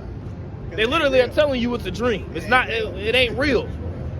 You see? I want to live the American dream. You see? I got to have the white picket fence. I got to have this. I got to have the 401k plan, a retirement fund, so that my generation down the line, my kids in America can be set up. You see, they teach this American dream bullshit to you, but it's all sorcery, man. It's all a facade. It's all witchcraft, man. America's rooted in witchcraft, man. The medicines, the psych meds that these people all be on, man. All kinds of drugs, the antidepressants, you know. That's what when all hell break loose, these people gonna go nut, man. The Lord gonna have these people go crazy, man. And they even show you, if I may, bro. Hey, go ahead. They even show you in certain movies that's like one of the first places that people go when anarchy breaks loose. You know, when shit really hits the fan, people go into the CVS, the Walgreens, the different pharmacies because they're trying to get their daily dose. I'm having an anxiety attack. People in line falling out and shit. Yeah. Like, bro, that's just gonna be a real thing relatively soon here, man. Hey, man, a woman will panic if her lights get cut off. Yeah. If the lights just go out, people lose their shit. So Lose what their happens? What happens when there actually is no food? No running water. Yeah, the news just came out with it's a low supply of Tylenol, you know, and all the drugs it takes to make it, pretty much. So these niggas about to be hurt. Painkillers. You know? Yep, Tylenol, toiletries. Yeah. There's a low supply. There's a low supply and a shortage of tampons. Yeah. You see? Yeah. There's a low supply shortage of tampons, man. Hey. And that's a big deal, man. That ain't just no small deal. That ain't no small deal, man. For a woman, what does a woman pride herself on? Keeping herself Because she's not smart. Yeah, her like looks. that. She not. Yeah, and her coochie. Yeah. The coochie power, right? If you can't maintenance your coochie, all that pride go away. Yep. And also too, when you don't clean up down there and you over here, you on your monthly, that's gonna attract animals, man. That's gonna attract beasts. Yeah. Dogs that tear apart. Yep. You know? So that's what's coming, man. When it says that the light of the wicked is gonna be put out, that means that this whole system, when it talks about the light, it goes into the wisdom, knowledge, and understanding of a place, man. Yeah. That's why they call themselves the so-called Illuminati. You see? Why do you think they call themselves Luciferians? See, people hear the word Lucifer and they just start thinking, the devil with a pitchfork. No, Lucifer literally just means light bearer. And it's only found one time in the Bible, in Isaiah the 14th chapter. You see?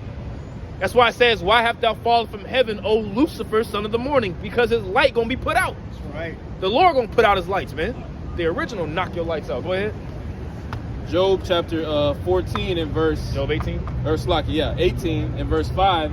It says, yea, the light of the wicked shall be put out, and the spark of his fire shall not shine. And the spark of his fire shall not shine, man. You see? Because these elites believe that with their NWO system that they're establishing on the planet Earth, and they're gonna establish a little bit of it. Don't get it twisted. They're gonna establish a little bit of it to the point where they're gonna think that they're gonna accomplish it. Let y'all go listen to the elders over here for a little bit. We got some brothers in town, so get a piece of that. Yeah.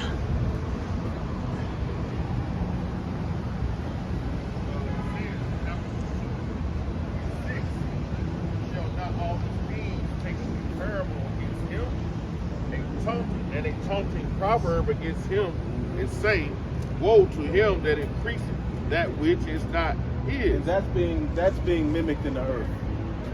Even the lower level Edomites or so-called, they're mad at the elite white people. They're pissed off. There's a taunting proverb against the rich, against the wealthy. James the 5th chapter, woe to now ye rich men. Now I was talking about Jake too, doing wickedness and unjust practices, but in spirit it's talking about the wicked. Right. You Edomites, because you're supposed to use the wealth and riches and influence you have to forward righteousness. That's what we're going to do when we get the entire planet Earth under Yahawah. We're going to forward what's good, what's right. You're forwarding all of this evil, wicked, satanic bullshit, but then everybody's in an uproar against anti-Sem.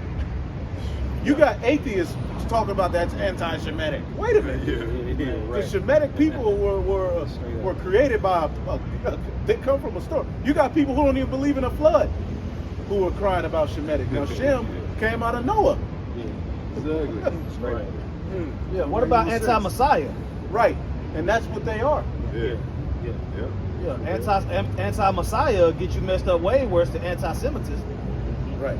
That's right. That's right. Because that anti-Sem could fall under many people. Yeah, exactly. It's not just, you know, the chosen people came out of Shem, but you have to identify it through our facts. And this is where the true prophets come in, because we are going to ask these questions and say these things. Because the scriptures talks about how the men of the Lord are curious in particulars. So Esau ain't going to just bring the true Israelites. Like if Kyrie Irving forwarded a Great Millstone video, that would just be handled behind closed doors. Like, nah, nigga, stop. Right. That wouldn't put that on the news, because then people would have to go and look up, instead of, it wouldn't have been Ronald Dalton's documentary, it would have been who's Great Millstone. They would turn YouTube all the way. That'd be so bad. YouTube, right? Yeah, YouTube failed and broke. Right, so Esau, that would have been crazy. Right? Yeah. Ain't no coming back for it.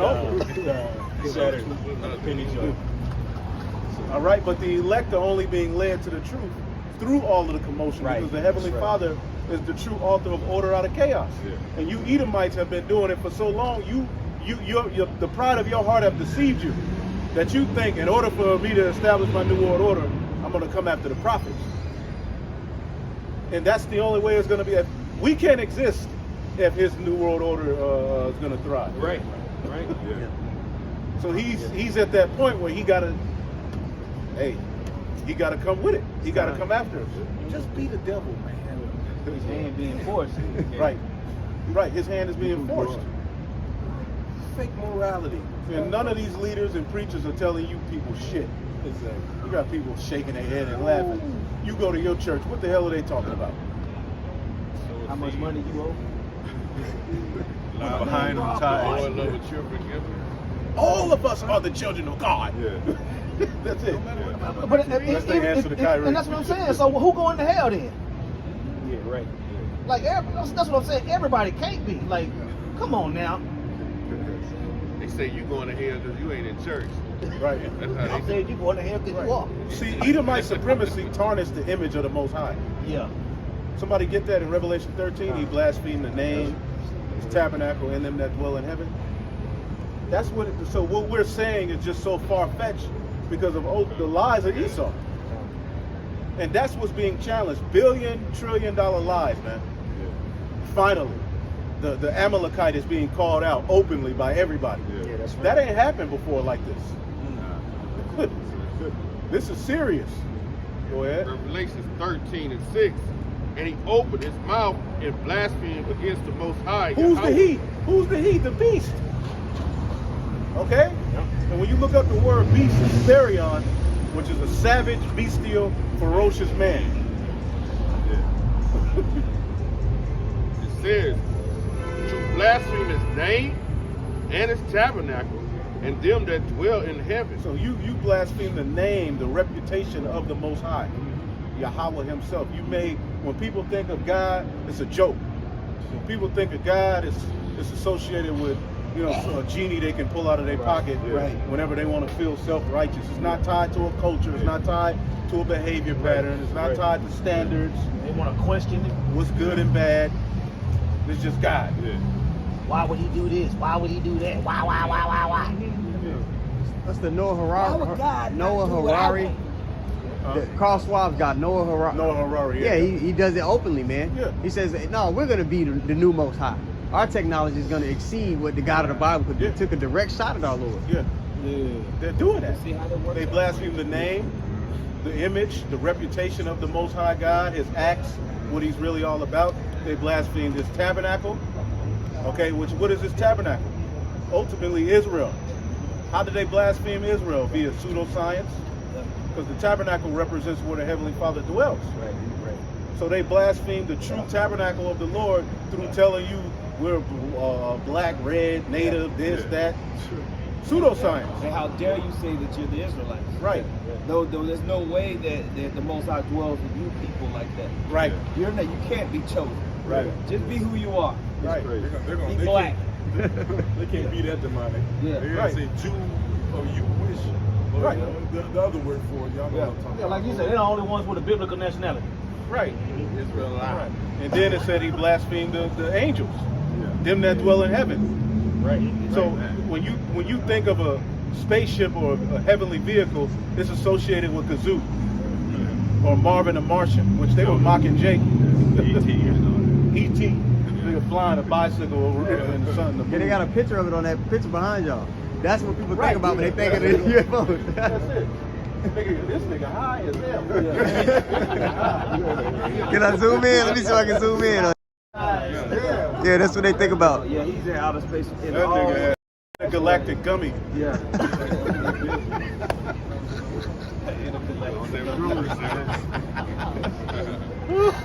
Verse 7.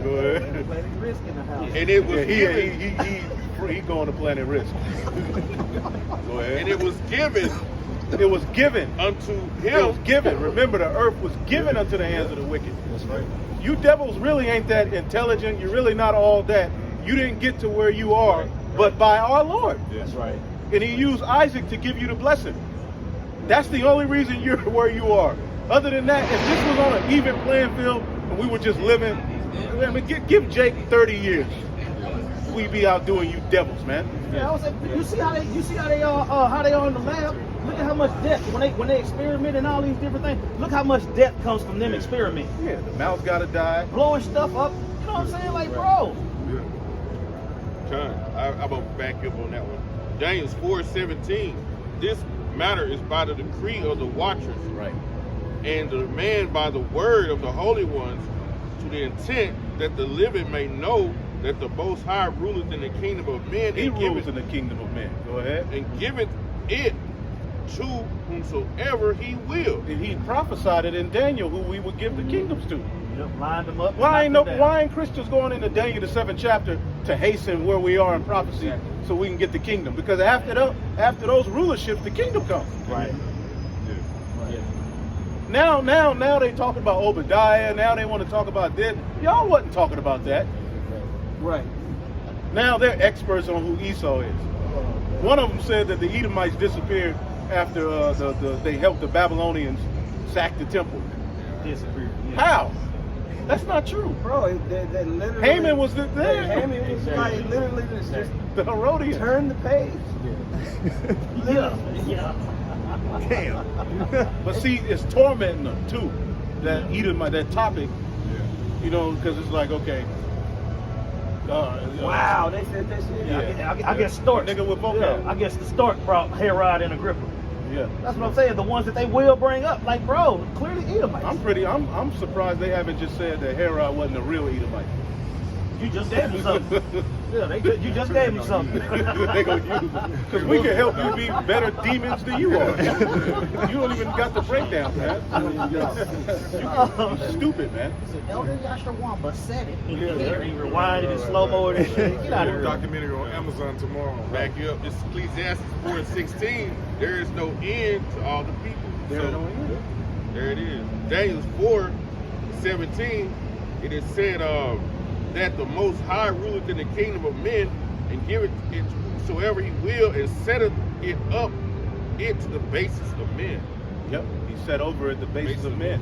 And when you go back to the garden, the Lord told the serpent, all right, on your belly are you going to go and eat dust all the days of your life, meaning you're going to be the lowest of the heathen. You're going to be cursed above all cattle, meaning you're the lowest of the nations that are going to create, and the spirit that comes with you. But the Heavenly Father took that base caveman, all right, and allowed him to create what we see before us and have a kingdom. A world rulership was given unto the basis of men. And how do we know he's base? Look at what he's doing with it. McDonald's is every goddamn where. In a righteous kingdom, that wouldn't exist. Right.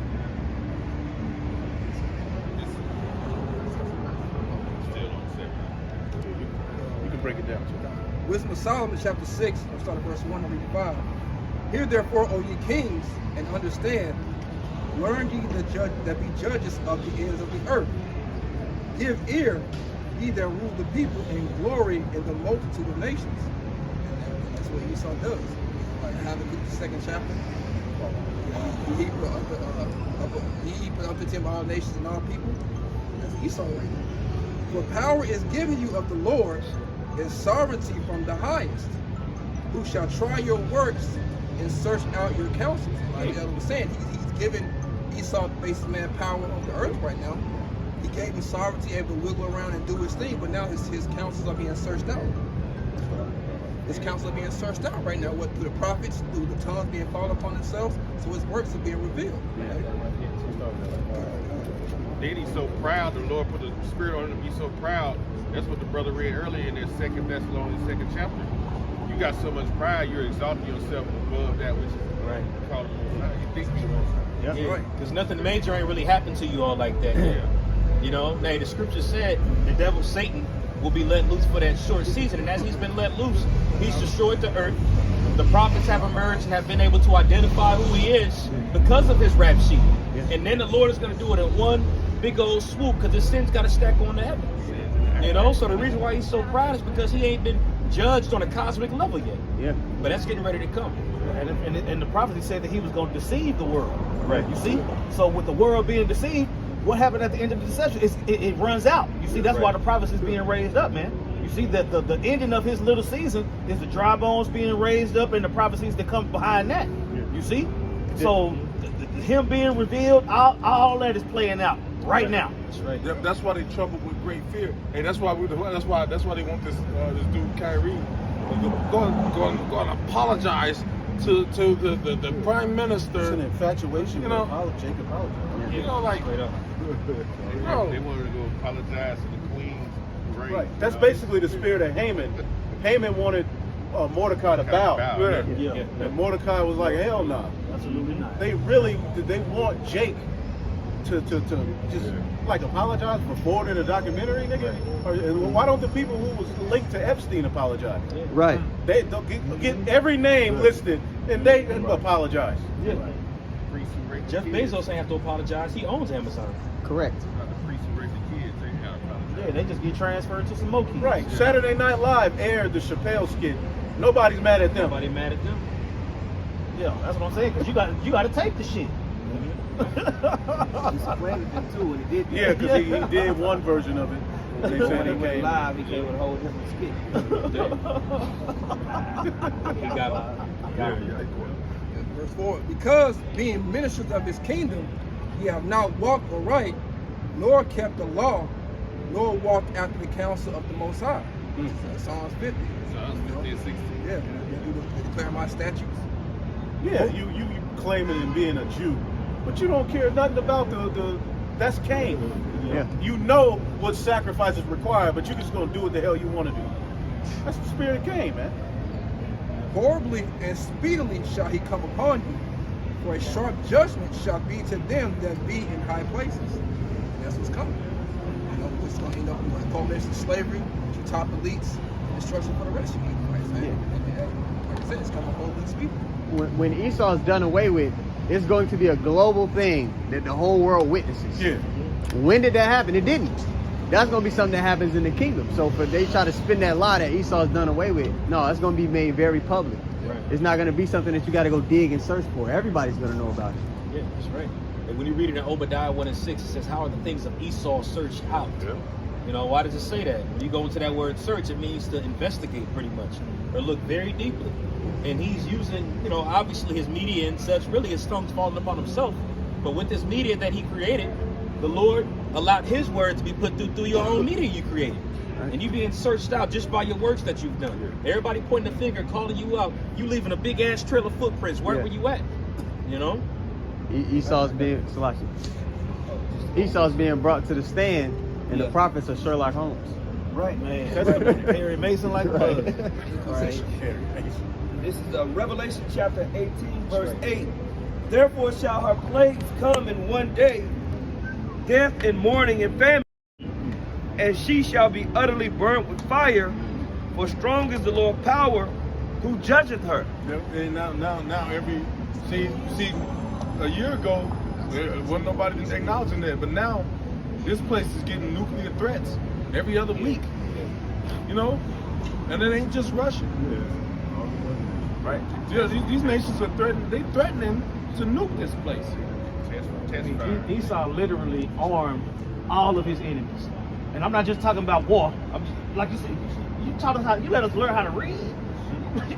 He did all these different things out of pride. Oh, we got this. He allowed China to give him TikTok. Man. Yeah. Which, I mean, there's information there, but it's dumbing the people down at all times, you know? They didn't want to do nothing themselves. They wanted to live in a lap of luxury. So you have to allow people to read and do this and do that when you just want to chill. Develop your shit, yeah. You know what I'm saying? Like, if you the only one to have the information, then you got to do everything. Right. Yeah. But if you want to enjoy it, you have to empower the people around you so you can chill. Well, you fucked up. I'm telling you. Okay? Oh. So now to create this power structure, this global power structure, this intercontinental, international market power structure, you have to basically give away the keys to your economy, the ideas of your military might. You have to create these global unions, and basically you did it through fear instead of creating bonds of trust. You dominated. And so now when you are, when people are just fearful of you, they have back doors to not fear you anymore. But still, when you read the scripture here in Revelation 18, it talks about how these plagues and this death and this famine is coming, and to burn her with fire, right? Because when you read about it, says her. Who's that her? You got to go back to read Revelation 17 chapter. It's this woman who's riding upon this beast, and written on her forehead is what? Mystery Babylon the Great.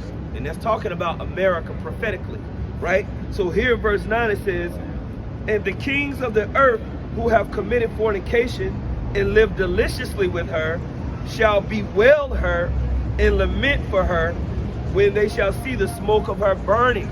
Why is this? It's because everything that they got, their whole global enterprise and infrastructure, is going to collapse upon her fall. You know, we talk about, the China and all these other nations. Well, they're still tied to America. America's consumerism, its fractional reserve banking system, everything that America has given out to everybody, they basically latched on to America. And so once it falls, everybody's going to fall. Everybody's going to go into a ridiculous collapse. That's it. All the world systems are going to fall and be cast up into the dust. Okay?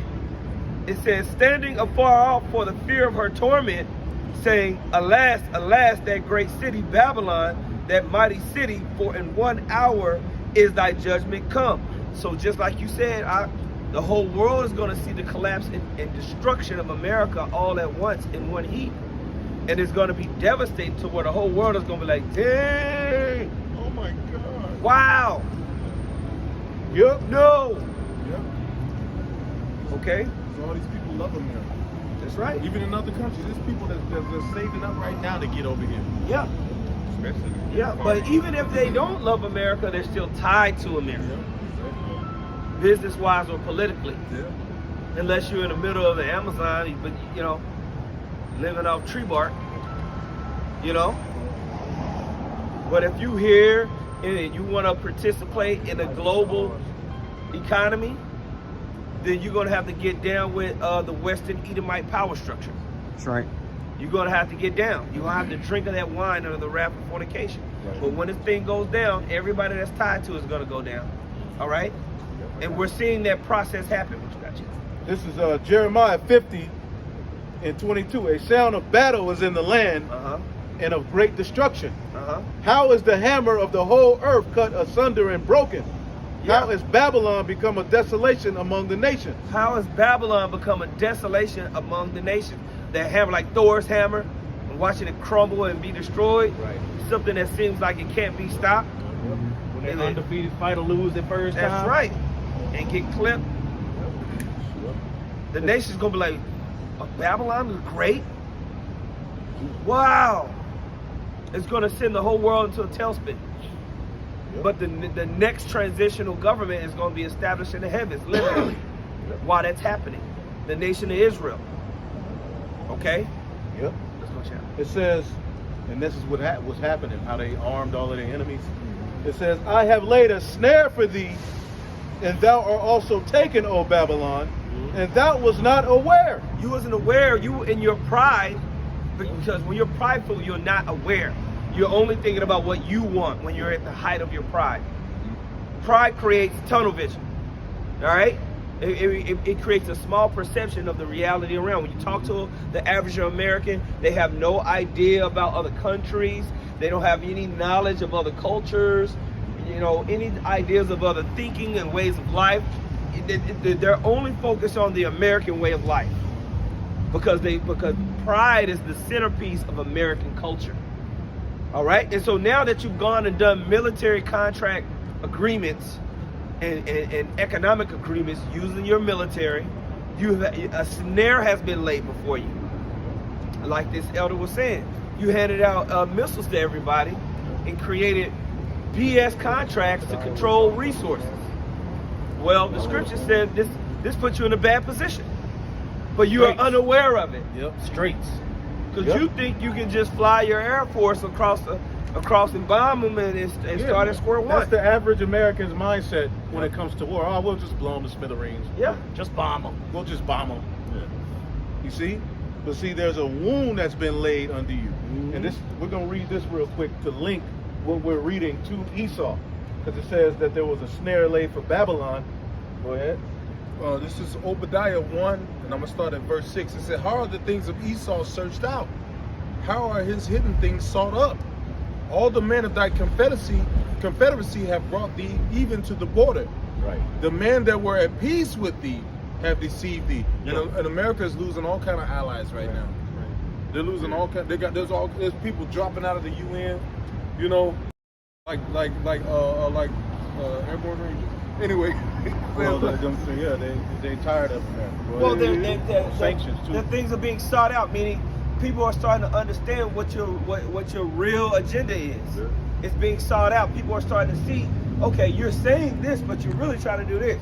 You're saying that we are part of this UN and we're creating all of this, but you're gonna help fund a group to bomb these pipelines that's sending us energy and oil, natural gas. You're gonna send us into a harsh winter. I thought we were allies. Right. Why would you do that? Why would you do that? You know? So the things of Esau economically and politically and military-wise are being sought out and searched out. Let's go, champ. It says, all the men of thy confederacy have brought thee even to the border. The men that were at peace with thee have deceived thee and prevailed against thee. Yep. They that eat thy bread have laid a wound under thee. See? A wound under thee. So this is that very same snare that we're reading about with Babylon. I have laid a snare for thee, O Babylon. They that who were at peace with you. All of these nations are planning a way around your ass. Yep. Oh, cool. Yeah, so they're sitting at the council with you talking about what we're going to be doing in the next 20, 30 years. But at the same time that they're having those councils with you, they're hearing what you want to do, how you want to move. They're complying. They're signing the paperwork. But really in the background, they want to do something else. Yeah. And then you get back on your plane and everybody's still waiting for you to leave. Like, when they leave, we're going to have another meeting. Yeah. The meeting after the meeting. Yeah, that's right. Right? Let's go check. It says, Debriefing like a host. Yep, Jeremiah 50:24. I have laid a snare for thee, O Babylon, and thou wast not aware. Thou art also taken. Thou art found and also caught because thou hast striven against the Lord. Nigga got caught. Man. Because you strove against the Yahawah Shem Yahushua, his men, his people, the doctrine. All right? Because your pride is not going to let you just lay it down and hand everything over that you took and stole. Yeah. You're going to fight for what you stole. Right? So because you're striving against the Most High is going to, you caught. You're going to have to get this destruction that we read in Revelation, the 18th chapter. Okay. Caught red-handed. Caught red-handed. Literally, right? And so it's going to be a thief in the night to you because of your pride. All right? Proverbs 13:10 in the NLT. Pride leads to conflict. Those who take advice are wise. Right. Pride leads to conflict. But we're talking about global conflict. That's big pride.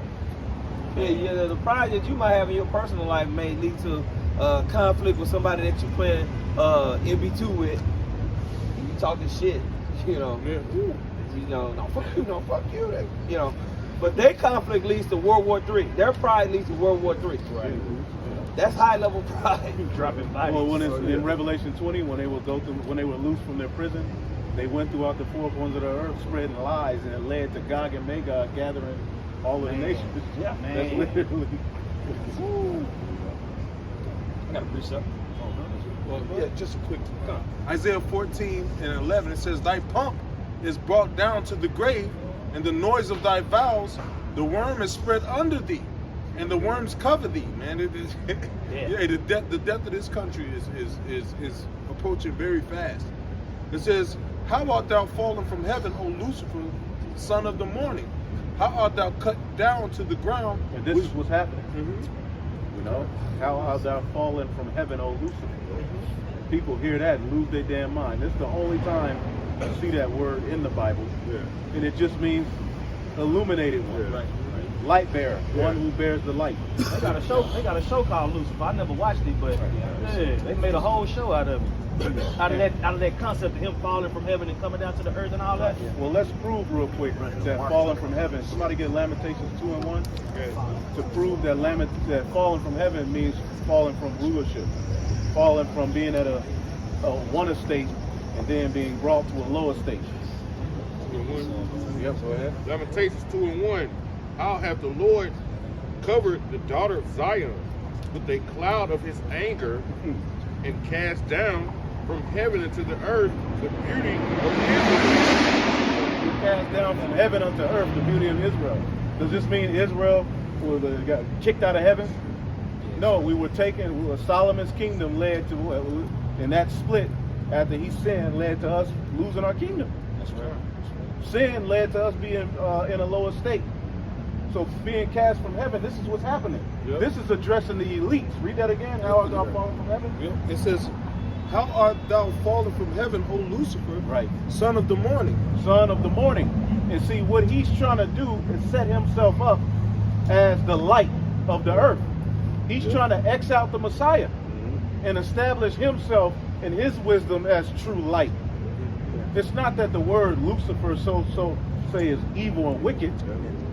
All right, because the true Yahawah Shai, somebody get that in Revelation 22 and 16. He calls himself the son of the morning. Go ahead. This is Revelation chapter 22, verse 16. Right. It says, "I, Yahawah Shai, have sent mine angel to testify unto you these things in the churches. I am the root and the offspring of David." See? "And the bright and morning star." There you go. And the bright and morning stars. So Lucifer on the left-hand side is now, if you basically look at what Esau's doing, he's trying to set himself up as a savior. Through left-hand means in the earth, through witchcraft, through technology, through artificial wisdom. He's not going to use the wisdom that came from Yahawah Bashim Yahushua. He's going to do it with another kind of wisdom. That's why the fruit is jacked up. That's why the earth is jacked up. Everything's out of course because he's replacing true light with an alternative light. Yeah. You can't say, you know, I'm a savior because you broke the TV and you fixed it. Nigga, you were supposed to fix it. You broke it. Right. Right, and that's what he's going to do. The hell he put on the earth, he's going to offer a solution into a new world to where you won't have the problems you had in this life. You got it. God, this is the book of Psalms, chapter 36, verse 1. "The transgression of the wicked saith within mine heart that there is no fear of the Most High before his eyes." And everything they're doing shows that they don't have any fear of the Lord. So any of you Christians that are still talking about voting and this, these people have shown you they don't give a damn about the Most High or the Bible. Right. Everything that they're pushing is anti and opposing the Most High. You see? They don't, the damn near about only 8% of the preachers worldwide in America have a biblical worldview, right? Maybe like 20%. Yeah, very low. Very low. Meaning they don't teach what's happening in this life right now according to what was prophesied. Right. They don't teach the flood. They don't teach things like that. Their worldview is modern world. Modern Status quo world. So they'll look at the things that how men and women and how we interacted in the biblical terms. It's like, oh, that's old. That's old. That's old, right? We don't do it that way no more. Right. The pig is clean. Like You know it how doesn't clean work it is. anymore. Right. We didn't have technology to clean the pig. Yeah. Now it's clean. But the laws still work. I mean, the land Sabbath and stuff. If you don't follow land Sabbath, your land gonna be jacked up. That still applies today, and it proves it to where the land is jacked up, and all the things that they doing that opposite of law is messed up. Right. So it just proves that. And now they're trying to go back to the ancient way, to sneak, because they got this 1 billion oyster project, where they're like the waters are so jacked up, we got to put 1 billion oysters back into the water so we can have clean drinking water. Well, if you follow the law, You wouldn't be eating them. you wouldn't be eating. They wouldn't be overfished. And they're going to eat them right back up anyway. Because they form their own coral reefs. And 1 billion ain't even enough. Right. You're talking about all the coastlines all across the world. Well, it was just in New York for that one. Look at that. But yeah, 1 billion just for New York. Yeah, 1 billion just for New York. Right. See that? So imagine how bad all the oceans are. If it takes 1 billion oysters to kind of clean up the waters off the coast of New York, how much more do you think the earth needs? No, the earth just needs complete new management. One who fears the Lord. That water needs to be boiled. We need the Zero Edomite project. There you go. The earth needs to be boiled. Purge out the infirmity. This is Psalm chapter 36, verse 2. For he flattered himself in his own eyes, until his iniquity be found to be hateful. Yeah, in his own eyes, he's the man. In his own eyes, this is the most gracious, beautiful kingdom that has ever existed. Science. Until he found to be what? It says until he be found to be hateful. Well, people are starting to realize that, you know what? This nigga tripping. This is not of God. This is horrible. Okay? Verse 3. The words of his mouth are iniquity and deceit. He hath left off to be wise and to do good. Yeah, but then an Israelite leader will tell you to listen to him. Right. And goes pull your sleeve up and get some activator juice. What the hell is wrong with you? Yeah, get this jab. It's 2022. He at the end of his kingdom, and you go lead Israel to follow his ass. He lying more than ever now. He going He going full throttle. People know what it's like. He going full throttle. Openly calls us lies. Well, we're at the point to where if you believe the so-called white man's science and what he's got going on, you're just an idiot. You're on your own. You know? You so-called Negroes, Latinos, and Native Americans are still swallowing down what your enemies telling you on TV. You're an idiot. Right. And all the talking heads, these coon Negroes, Charles Barkley and Shaqs of the world that follow behind the so-called white man anytime he gets upset. Hey man, our people are through with you too, man. Straight up. Through with you too, man. Shaq, shucking and jiving. We done put up with your pop locking ass, man, for a long time, man. Niggas are tired of you now, man. Watch your will. Press conferences. Oh, that nigga the police. I wouldn't be surprised if you just have a heart attack and don't wake up, man. Okay? Niggas pushing Papa John's. But getting back to it, man, everything that the so-called white man has established has led to nothing but destruction. Everything has gone wrong.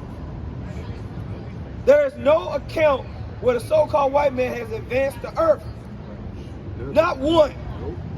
You've never got along with anybody.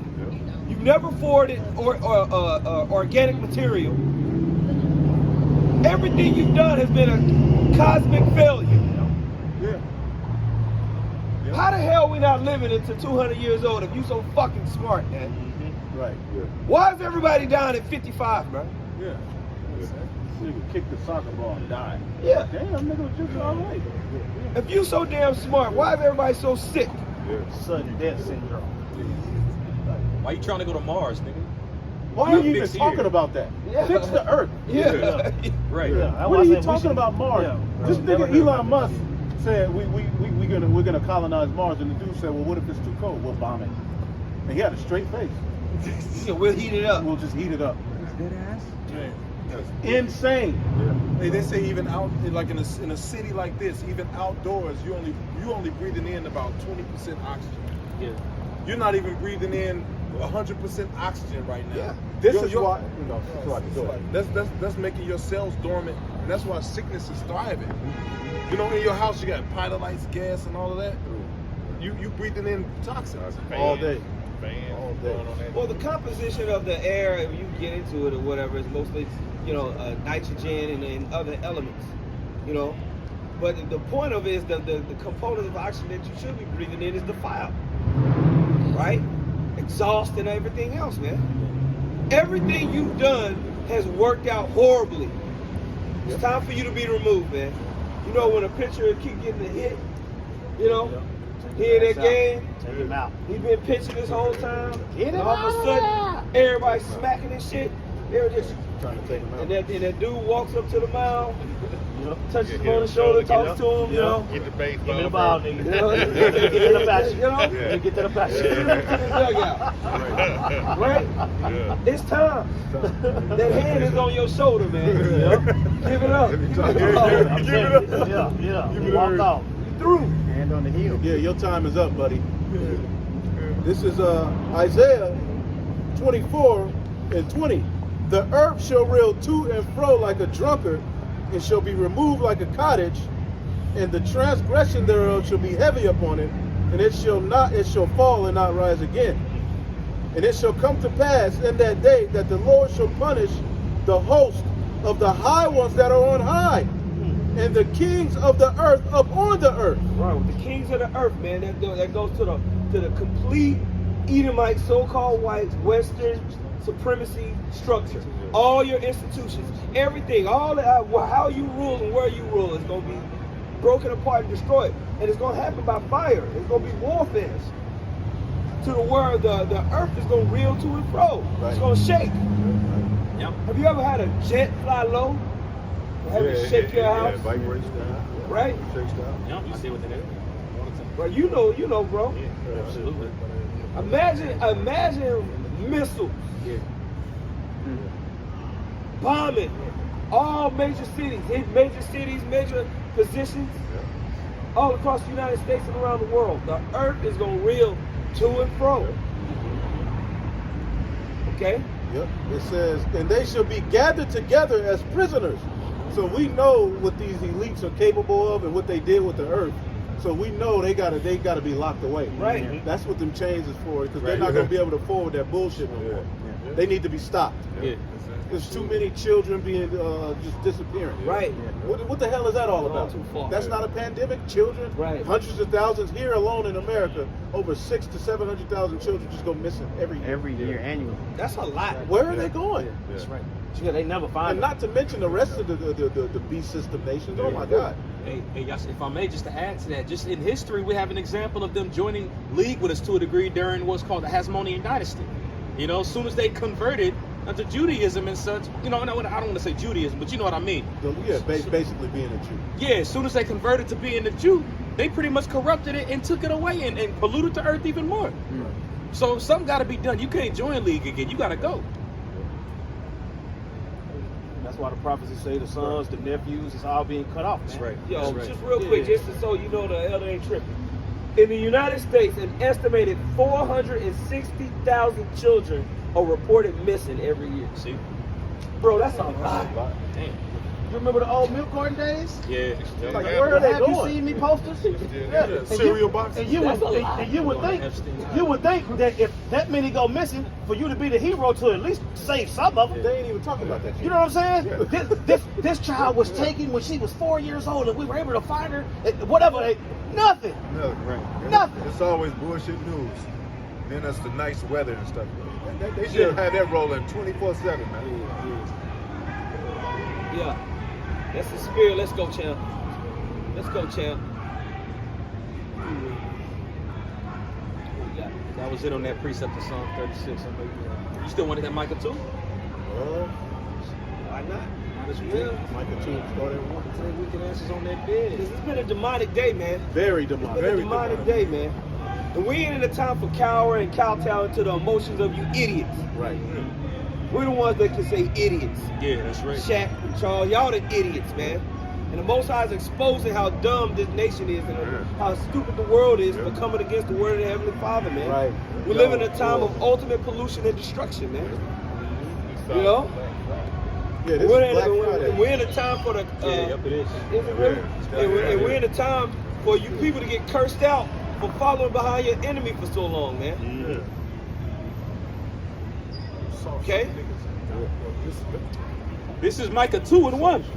And it reads, woe to them that devise iniquity and work evil upon their beds. And your bed is your rest.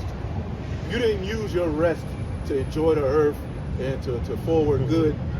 You used your time. You made time a weapon. He used time as a weapon. He got you in a rat race while he's just working iniquity. They said they sleep not. Right. In your chambers, man. In your chambers is where you journal your ideas, where you come up with what you're gonna do for the rest of the week. You know what I mean? You might map out your week in your chambers, right? And then your rest is when you're in a place of what? Ruling what you got, your domicile, right? We're right now fighting for our ultimate rest. But in his time, he could have made the world be peaceful, man. Right. But now he got everybody what? Arguing. And I guarantee you it's Jake. He took peace. I guarantee you it's a so-called Negro or Latino. It is. It's a nigga. You so-called Negroes and Latinos have been stupefied here in America, man. You believe in your enemy more than you believe in yourself, man. Right. That nigga got a Bible in his hand. You know?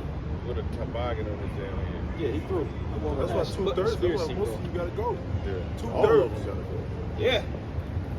So, but the scripture said, woe unto you that devise iniquity, man. And they're devising great iniquity for the people, man. The MOTB, they really think they're gonna just decouple this economy, tell you that you need to get this passport, you need to do this, upload everything into a digital compartmentalized system and then implant it in you. And keep track of it like that, man. They really think they're gonna do that, man. They got faith in it. Yeah. They told you couldn't leave your house. Yeah. Cause there's a virus out there, man. Yeah. And people fell asleep. You gonna die. Yeah. If you leave, you gonna die. Serious in a heart attack. And people believe it. So what makes you, man? They done did all this. You don't think they'll chip you? Absolutely they will, man.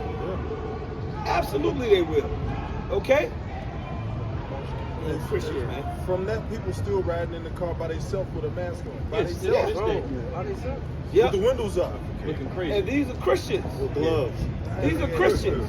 The most hateful group of people in the world has been the modern Christian. That's right. The modern Christian has been the most terroristic group of people in the world, man.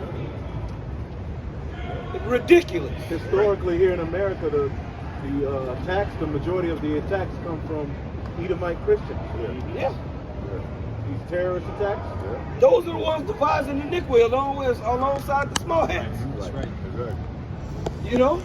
Go ahead, champ. Yeah, hey, that's part of the that's the false prophet, pretty much. You can read about in Revelation. You know, in 7:15, it says, "When the morning is light, they practice it because it is in the power in their hands." And so they pass the policies. They forward their enterprises. They put it into the institutions where there's economic, banking institutions, school, educational institutions, military. They got small contract military units that can do this and do that. The 9 areas of activity. Yeah, the 9 areas of activity. They can make everything happen, man. All right? That's right. Hey, when you go into that word practice right there, I forgot the exact word in the Hebrew, but when you go into the definitions of it, one of the definitions is working, which ties right back to that 2 Thessalonians Sarah just read. Going into he who's coming is after the working of Satan. And that word goes to energy. You know, so right there they have that energy on the left-hand side to be able to come up with these different ideas and use this wisdom they've been given to fuck the whole earth up. Right. You know? And now that's dwindling. Yeah. Now that's dwindling. The Hebrew word Aisha. Yeah. Yep. Practice. Okay. To do, fashion, accomplish. To make, to do work, to make, produce. Okay. To produce. See this nigga produced. Madness and death. That definition is the same definition when you're dealing with the rocket.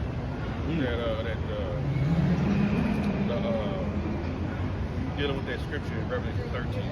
Yeah. He called it. Okay. Yeah, he calls it calling. calling. Yeah, that's the same definition. Yep. Verse 2, Micah 2:2.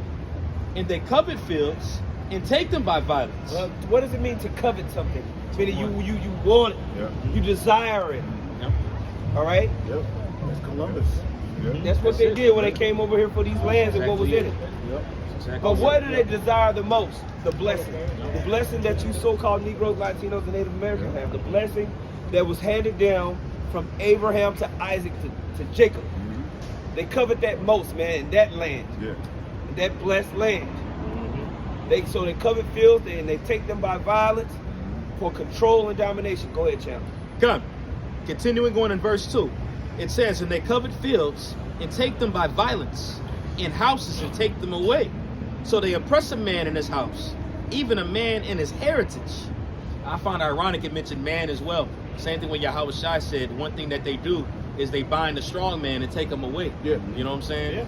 It's the same thing. That's what the word father means. Abba, strength of the house. Yep. You have to take the man out because he's the head of the household. He's the strength of the house. Yeah. Okay? Yep. You kill the men, you kill the little boys, you might keep a couple. Yeah. Condition. To condition them and make them your slaves. And Bill Gates is fulfilling this prophecy right now. Amongst many Edomites and heathen, buying up the land for the purpose of, control and limited access to things. Meanwhile, again, you won't have a goddamn thing. You'll have to go to them for everything. That's the system that's set up. Would the Indian lady say buy the land where he gonna bring his basically his software systems and stuff? Yeah. China buying up land, they getting down because it's getting ready to go down, man. That's right. Hey, a while back, China, America's so indebted to China. It was this years ago. It had to be like 8 years ago. China started asking America for land as payment. Yeah, because they owe them so much. And it's happening. It's happening now. It's just not manifesting. Right.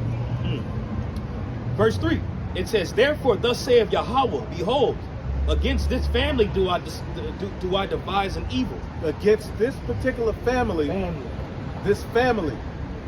It ain't just the one man Esau. No, Esau is also Edom, the Edomites, plural. This chapter.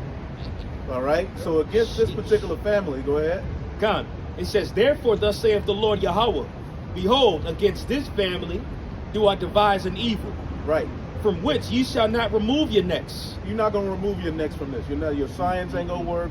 You ain't gonna be able to just lie your way out of it.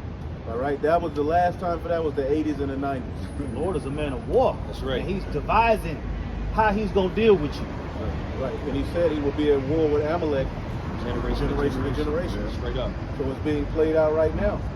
And I had a dream the other day. I told the brothers about it, that Esau was using artificial intelligence to literally fight the truth.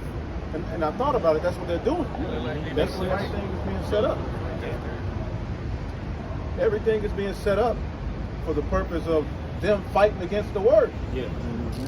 So anywhere you were, wherever you said a particular word, a net just snatched you up, and you couldn't get out of the net for like maybe years. If you taught a particular doctrine in this dream, artificial intelligence was set up to read your thoughts, and ultimately they set up a system to where righteousness couldn't be forwarded at all. And that's ultimately what they're doing now. Right. They're trying to use their technology to fight Yahawah B'Ashem Yahushua. That's literally what they're doing. It's crazy how it's working against them too. It's crazy how the more that they made the system of going live and streaming, but then they want to police it with AI bots and artificial intelligence to try to allow BS to be out there, but strain out truthful speaking. But it's doing nothing but make people be more curious. It's doing nothing but make people say, okay, hold on.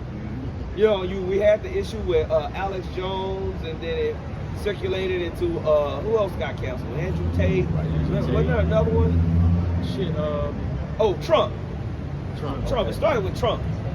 Then you had Alex Jones and you had Andrew Tate, right? And it was this whole idea of these type of ideas that are against the status quo need to be canceled. It's harmful to people emotionally and all this and that, man. But centered around it, they just use their AI technology to be able to censor ideas and thoughts and words and streams of consciousness, right? But it's doing nothing but make people be more curious, look into things deeper. And now you have this situation with Kyrie and Ye, and it's blown up in their faces, man. Right. To where people who are actually serious about who we are really like studying it and trying to see, okay, what's up with this? Jay, looking for closure. Right. That's right. This is back in Micah chapter 2, verse 3. It says, "Therefore thus saith the Lord Yahawah Bahashem Yahawah, Behold, against this family do I devise an evil, from which ye shall not remove your necks, neither shall ye go haughtily, for the time is evil. In that day shall one take up a parable against you, and lament with a doleful lamentation, and say, We be utterly spoiled. He hath changed the portion of my people. How shall he remove it from me? Turning away his Salakia. Turning away, he hath divided our fields." People are complaining, bro. That's right. Like, he ruined my inheritance, my culture. He ruined everything. That's what the world is waking up to right now. So we understand if you devils feel like your back's against the wall. Well, prophecy intended on you to feel this way. Right? Okay? Yeah. Then you got the Edomites that are complaining of an ungodly father. Right. You got that aspect of it. That's not enough. Right. The scriptures say the elite class in Egypt and the common people were all punished. All of you Edomites are getting ready to fall. And we're not even worried about you 2/3 Edomites here in America. They're not even on our level. You're not even on our radar. All right, Donna, Ned. You all, your fate just ends here in Babylon. The elite are really who this Bible is speaking to, but all of you Edomites too. But the elite, Lucifer, the Illuminati is what you're boasting and calling yourself. Yeah, they just so happen to call themselves the Illuminati.